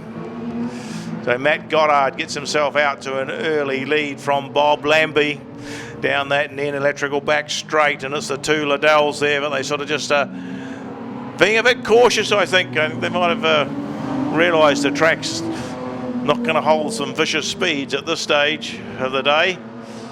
And Matt Goddard just settled himself in. He's certainly being a little bit tidier than he was in the last heat. The race they had. Now Bob holding out Heath Liddell in that second position. Heath looking for a move on the inside. Oh, wee bumpy there as they straighten themselves up. But Matt Goddard certainly, well, it's going to take a bit for the rest of them to catch them. Rusty's just dropped back a little bit with Mike Henderson in the 12 car coming in behind. But the interest is on that second and third spot, Lawrence. Bob Lambie just holding out. Heath Liddell at the moment. He's drifted up a wee bit high. Has the door opened enough? Yes, it has. Yeah, it's getting away from Bob Lambie now. Further back, you got Rusty Liddell. And at the tail of the field, you've got Mr. Henderson. But out front, Matt Goddard making no race of this one. Certainly gets very close to that wall through turns 1 and 2. A little bit more conservative through turns 3 and 4. But Heath Liddell, he's certainly got the bit between his teeth, trying to get away from Bob Lambie. And back there in 4th place, still Rusty Liddell. And he's been pressured all the way by Henderson. Yep. Yeah, Mike Henderson, he previously owned, was that car that Matt Goddard's driving. And yeah, I don't know how many Rusty had in the shed, but the 8's been sitting in the shed for years, so they've cranked that up and got it out. So there you go. Well, they got this right. 68, Matt Goddard, the winner of this one from 21, Heath Liddell, and the 8 of Bob Lambie. Yeah, give them a bit of a clap when they come down. It's been a hot and long day. They've come out and done an extra race for us. So many thanks to the 6-cylinder sprints here from Ellesmere.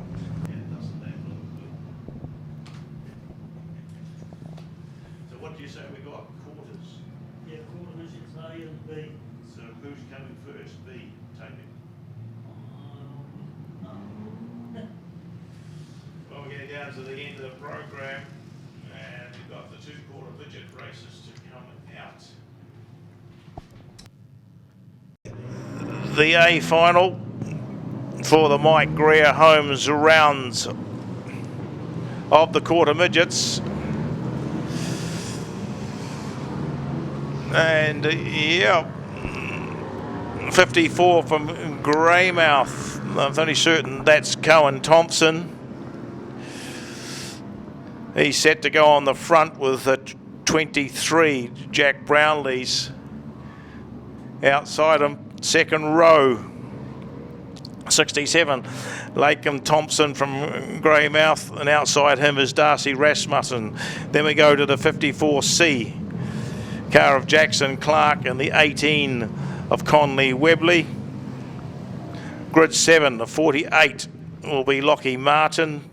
Grid 8, 72 Brooke Clark. Grid 9 will be the 23 from Nelson of Bailey Benjamin, and the 8 of Monique Rawson.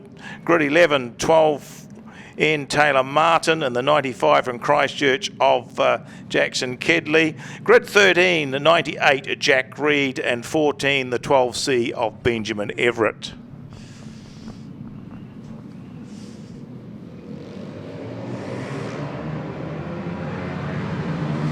Well, they've let them go in this one.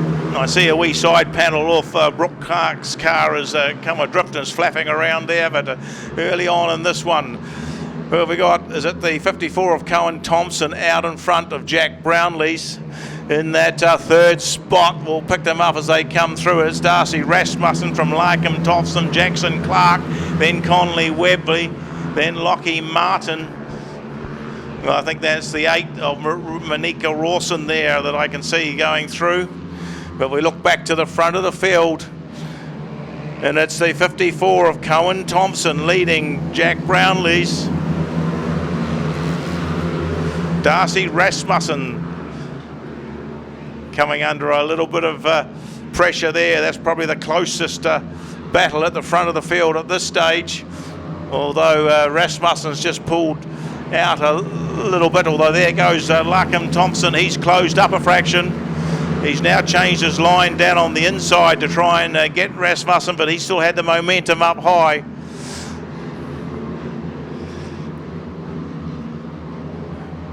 But Cohen Thompson doing the work at the front from Jack Brownlee's. Now there's a bit of a move further back in the pack, while Rasmussen holds that third position from Lakem Thompson. Conley Webley and Jackson Clark start to come into the picture.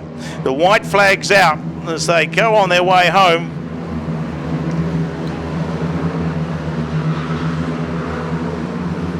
Down the good ride back straight for the last time. It's going to be 54. Cohen Thompson will take the win from 23 Jack Brownlee's.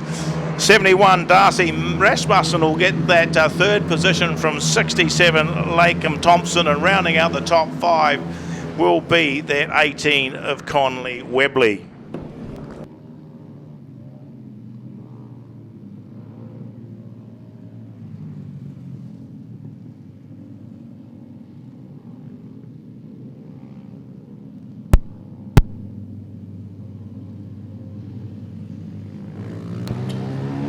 And fastest lap there went to Marika Rawson, 19.509 for Marika.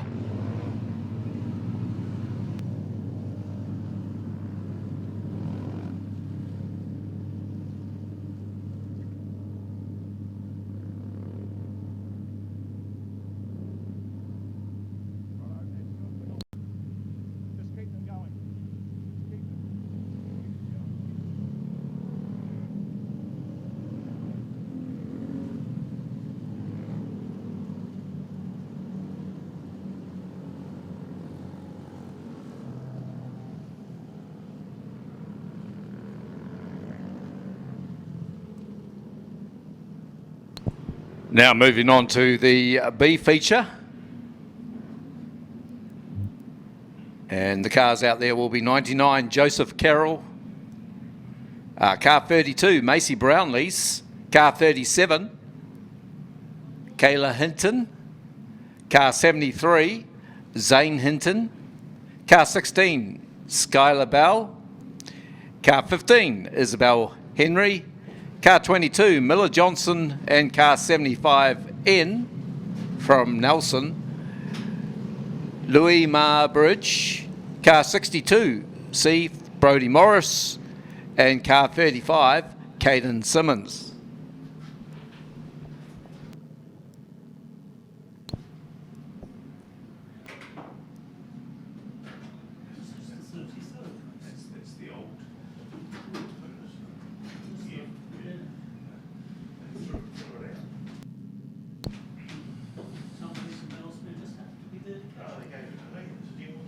Oh, it's calm before the storm out there at the moment as we're about to go racing.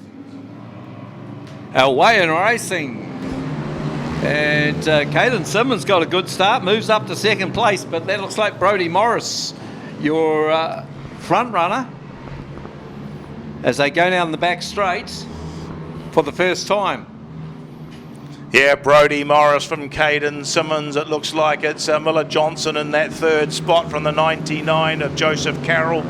Then the 5-car, who's that one? That's the Ayla Eggers, one of their new ones. And then we've got the rest of our mentor drivers coming through there. There's a couple of the Hintons there. Zane Hinton sitting in there as well. Kyla Hinton in the 37. As they come round, there's the other 75N, Louis Marr. 73 just went through, that was Zane. Macy Brownlees, the 37, as I said, is Kyla Hinton, and here is the 15 car of Isabel Henry, but it's Brodie Morris that's scorching away. Got a very, very comfortable lead there. From 35 is it Caden Simmons, and 22 Miller Johnson. Well, Caden Simmons has really, really improved over the last season or so, but Brodie Morris making no race of with this one, and you start to think he must have been pretty unlucky not to make the A final, Brodie Morris, as he goes down the back straight. About to put another lap on a couple of cars, and the white flag will come out for one lap to go, Warwick. Yes, he's just gone round the Macy Brownlees in the 37 car of Kyla Hinton there. So it is 62. Brodie Morris is on his way home. He'll head into the Garden City Drainage at Civil Turn for the last time. Picks up another one of these drivers, and he'll take the checkered flag. 35 Caden Simmons will be the second car home from the... Where are we now? What's your thing say? 90s, 99? Joseph Carroll back there in third, the 99. Yep. Then the 22 of Miller Johnson. And rounding up the top 5 is 73 Zane Hinton.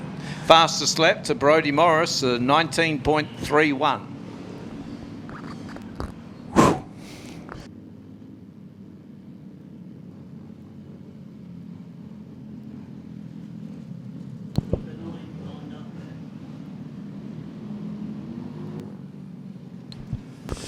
Well, we get these quarter midgets off, a bit more water to go on the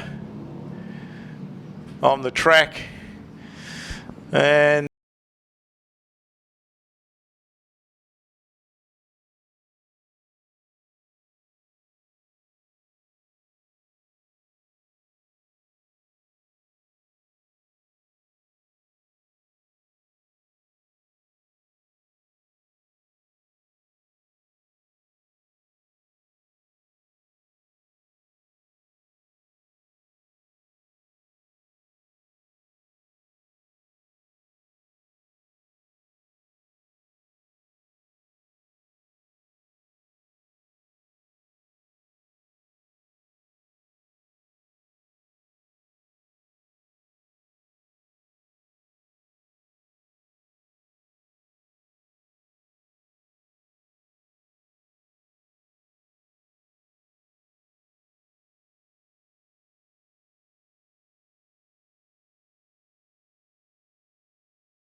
It's the big final, the Brian FM second round of the Saloon series. Round 1 at Woodford Glen. Round 2 is here at Ellesmere. Round 3 on Wednesday at Greenstone Park in Greymouth. And then further rounds at Central Motor Speedway in Cromwell, Beachland Speedway in Dunedin, and Riverside Raceway in Invercargill. Yes, a fair bit of running around for some of these, and there's quite a number from the North Island. They must be having a good holiday down here because it's it's a full week for them. It's brilliant to see them. So many thanks to Peter Scouten for being the organiser of putting this together and getting this a team of saloons here. Don't forget before you go away that we could wish you. Well, it'll be here before you know a good Christmas and a Happy New Year, because you won't see us back here until January the 14th. That's the next meeting when it's the New Zealand Wingless Sprints. So keep that in mind. But in other words, just have a good break. Some of us need a bit of a break after three pretty full-on meetings to start this season. But we'll just have a look and see where our Lawrence, our 3 and 2 car line up, whether they stay on the front of the grid or they opt to go to the back. There's no formation formed yet, but the gate is still open. How many cars we got out there? 2, 4, 6, 8, 10, 12. Well, we might have 16. Got one stop down here just by the pit gate. He's asking for his 2 or 3 minutes. He's asking for a couple of minutes. I think that may be one of the Corfs by the look of it. We had one. Craig. We had one of them stop before. Is it the 8 car? Is it? I think it is. I think it's yes. It is the 8 car of Craig Corf. Yep, Mufflers New Zealand Limited on there. So.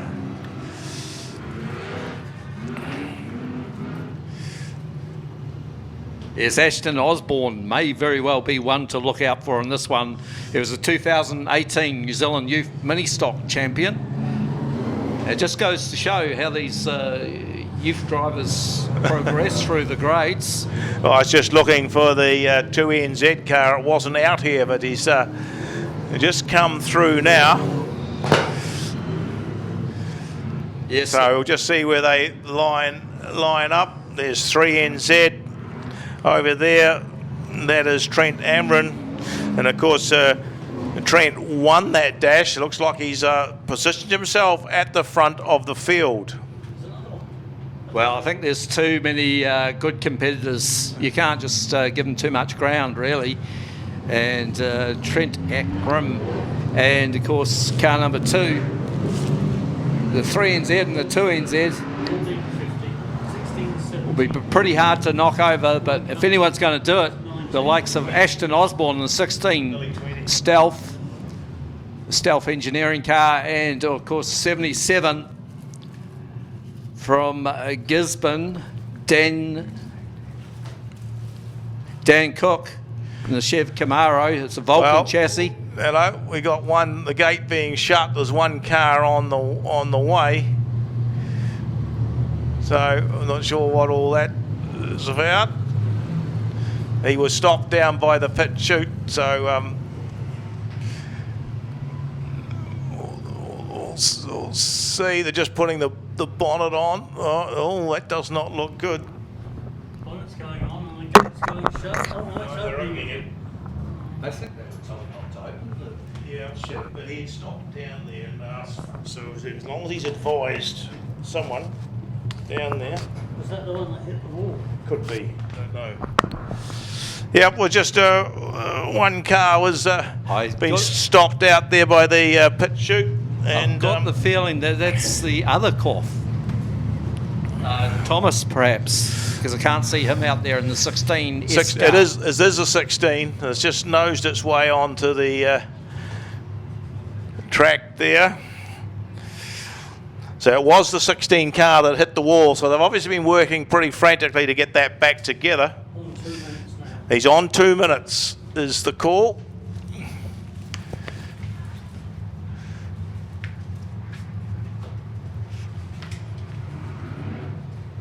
Okay. We figured that, Lawrence. That's what it is. So it is, Trent Amron and George Phillips on the front row. Still a bit of work doing on that car as the settle down. 77, Daniel Cook from Gisborne with the 16 of Ashton Osborne on grid 4. Grid 5 will be the 7G car of Rodney McIndoe. Outside him is the 21 of Graham Williamson. We might as well just carry on quietly going down. Oh, the 16 car, it's fired up. What's it going to do? Doesn't look good. Looks like he's run out of time. So unfortunately, he couldn't make it back. Pretty big ask if you had a bit of a heavy shunt into the wall like he did. So unfortunately, Thomas Gorf parked on the infield. So going back to those grid positions, grid position 7 was car number 28T, which was Barry Taylor. On his outside was the 98T of Blair Finley. Then we moved back to the next row, Stu Miller from grid 9 and grid 10. Phil Burgess. And it looks like that's all you'll get, Lawrence, as they've let them go. And straight away it's the 3NZ car of Trent Amron that gets himself out to a comfortable 2 or 3 car length lead. Looks like Letton slowed here at the start. He's pulled to the infield. The 2NZ car of George Phillips has moved up into that second position, and there's a good scrap going on behind with the 77 car there of Daniel Cook and Ashton Osborne caught in the corner, but he's moved up on the inside to take that third position from Cook. Then we go back to the 7 car of Ivan Murdoch. It's McIndoe up there, but look at this battle for second place. Ashton Osborne up the inside of George Phillips, the 2NZ, and then we go back to Dan Cook from Gisborne, and he's got his clubmate McIndoe, car number 7G, right in there as well. Further back to Graham Williamson in the 21 car. But of course this is a long race over 20 laps, so tyre degradation will be a big factor in this one, as we see Osborne having a look up the inside of the 2NZ of Phillips, but to no avail. Here he goes through turns 1 and 2. Can't make it stick though. And McIndoe moves past his clubmates, Dan Cook, into 4th place. Yeah, Graham Williamson stuck in behind the 2 Gisborne cars there. We just moved a little bit closer then, but certainly Amron is well out in front from George Phillips. Osborne chasing in that 3rd position now, and it looks like, what do you say, McIndoe from the 7D car up there in what is the 4th position from 77, Daniel Cook. Cook coming under a little bit of pressure now from Williamson in the 21. Well, Williamson is a bit of a mover and shaker in this one. He's putting a lot of pressure on Dan Cook, who's no slug at all. Here's a look up the inside. Bit of a problem over the far side. 63, which will be Daniel Spears in the 7 car. He's looking, I think the yellow flag might have to come out here. It looks like the 7P car is in a vulnerable position. Yep, Clayton Moore. They both had a bit of a coming together. But they're still racing, and look at this, the 3NZ of Trent Ekman, your race leader, ahead of the 2NZ of George Phillips, just understeering wide through turns 1 and 2, 3 and 4. Oh, that's good, because Moore got himself underway. He's come down to the infield, so he's out of that position. They were just about to put that flag out. He's going to rejoin. But where are we, Lawrence? We're into the Southbridge pit turn, and it's still Trent Amron out in front from the 2 of George Phillips. Fastest lap out there, Trent Ekram at the moment to 17.06. But George Phillips starting to close the gap down in the 2NZ car. Osborne's starting to drift back in the stealth. Then back to McIndoe, and the 77 of Daniel Cook under pressure there from Graham Williams, who's having a stellar race in the 21 Riverside Raceway car.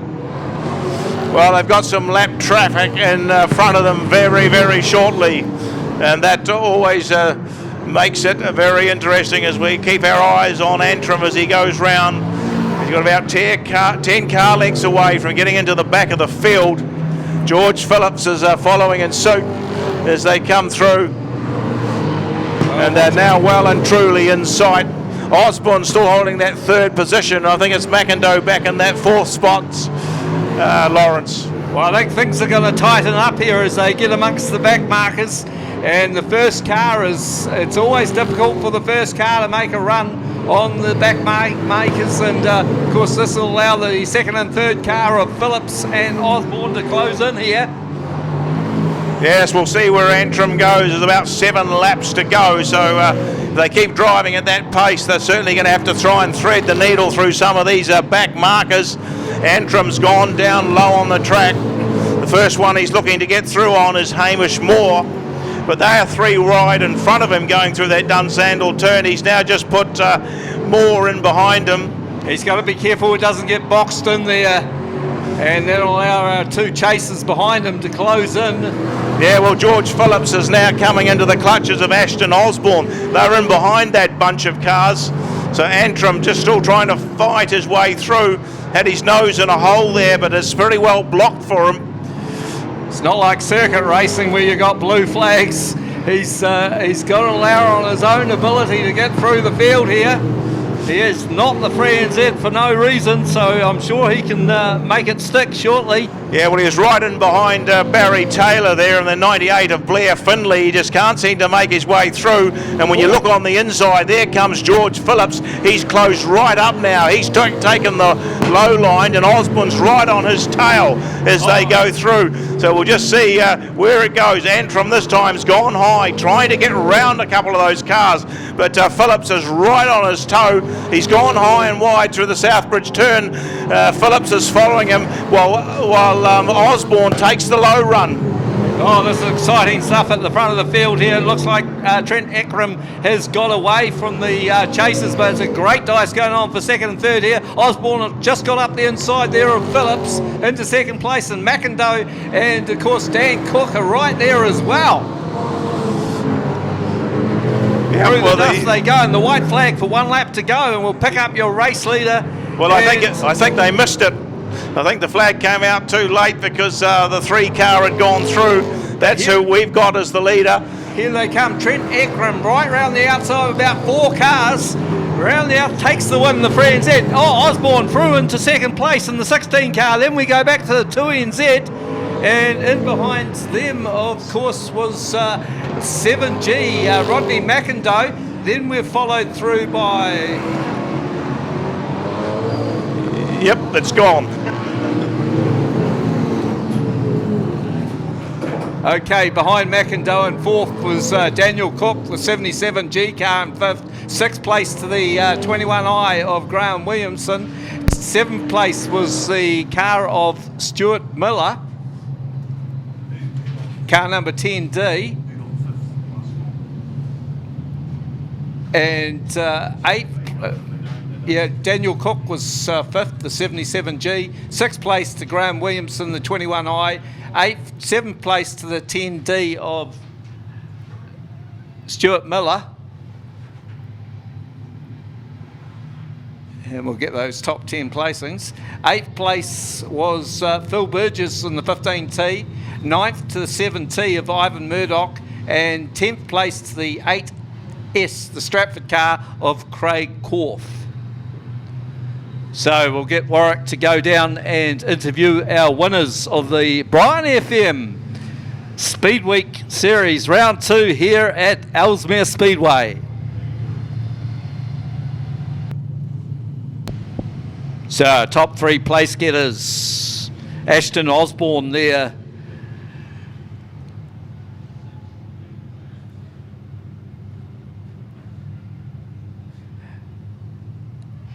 George Phillips in 3rd place, that's the 2NZ. 2nd place to the 16C of Ashton Osborne.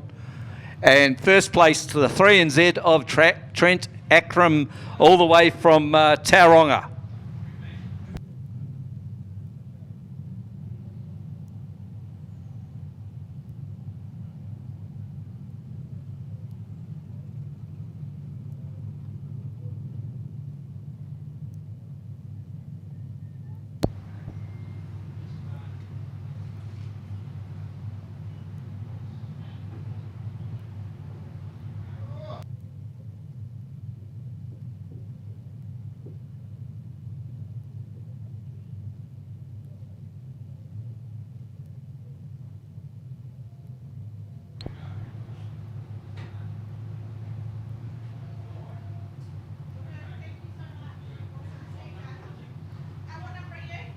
Oh, we'll just have a...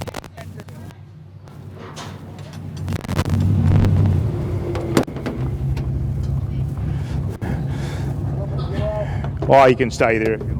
Right, we're just down here with the winners. What a superb finish to that. She was all touch and go there for a while, but Antrim, one of the second round of this Brian FM Saloon Series. You just have to be pretty wrapped with that. You certainly had some traffic to contend with. Yeah, it was definitely a challenging race here with the very good competitive guys here, and obviously lap traffic that we're coming up to, and strategic moves of should you go there or should you go here, and who's behind you. So it's all a bit of a gamble when you're racing, but it all played off well in the end. Well, that's very good. You obviously made the right decision not to take the option to go to the back. I know there was a few dollars and a few extra points there, but those track conditions today would have made that very, very difficult. Yeah, look, I mean, everyone's got the same track surface to race on, and it's been pretty good racing, but trying to still back some points to the best today, so to get the win. Okay, thanks, Trent. We'll go over to George Phillips. Well fought second position there. Yeah, you closed in on him. Third was it? Ashton. Oh, that's right. We'll go to Ashton. That's got him out of order there. Yeah, Ashton, you made the late charge and got into that second position. So, yeah, George got a bit caught out there, but the whole three of you actually closed up together in those dying stages. Yeah, it was a hectic one. Good start from us three, and I couldn't see behind me. But yeah, we got away, and then coming up to lap traffic was a bit of was hectic, but no, it was good. Congrats to Trent's and Jordan's third. Well done flying the local flag anyway, so it's good for you and the series. Yeah, cheers, thank you. Okay, we'll go back to George now, as we just had them lined up there. Good. Yep, you had second, didn't you? Yeah, had second. Obviously, when we come around to the lap traffic, it's just a matter of who picks the best line, and unfortunately, I made the wrong call, and Ashton was able to sneak around the outside of me, so it is what it is sometimes. Still happy to finish on the podium in third. Well, that's good. We'll just get you to line up in front of Trent's car, grab the flag, and they'll get a photo of you. All right, great. Just line up together. Wave the flag, and I'll get out of your road. Get that photo. So there you go. There's the three: Trent, Ashton Osborne, and George Phillips, winners of this second round of the Brian FM Saloon Series. Thank you very much, and there'll be some formal presentations down in the club rooms, and we'll see you back here in the new year in January.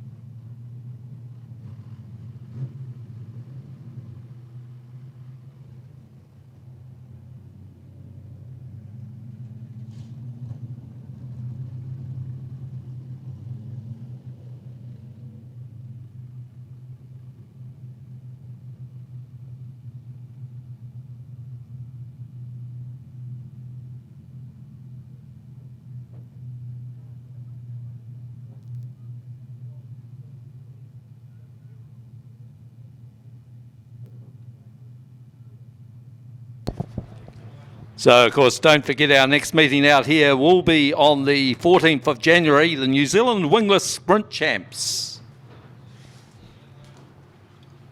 So that concludes the entertainment out here at Ellesmere Speedway, and we'll catch you next time. Drive safely.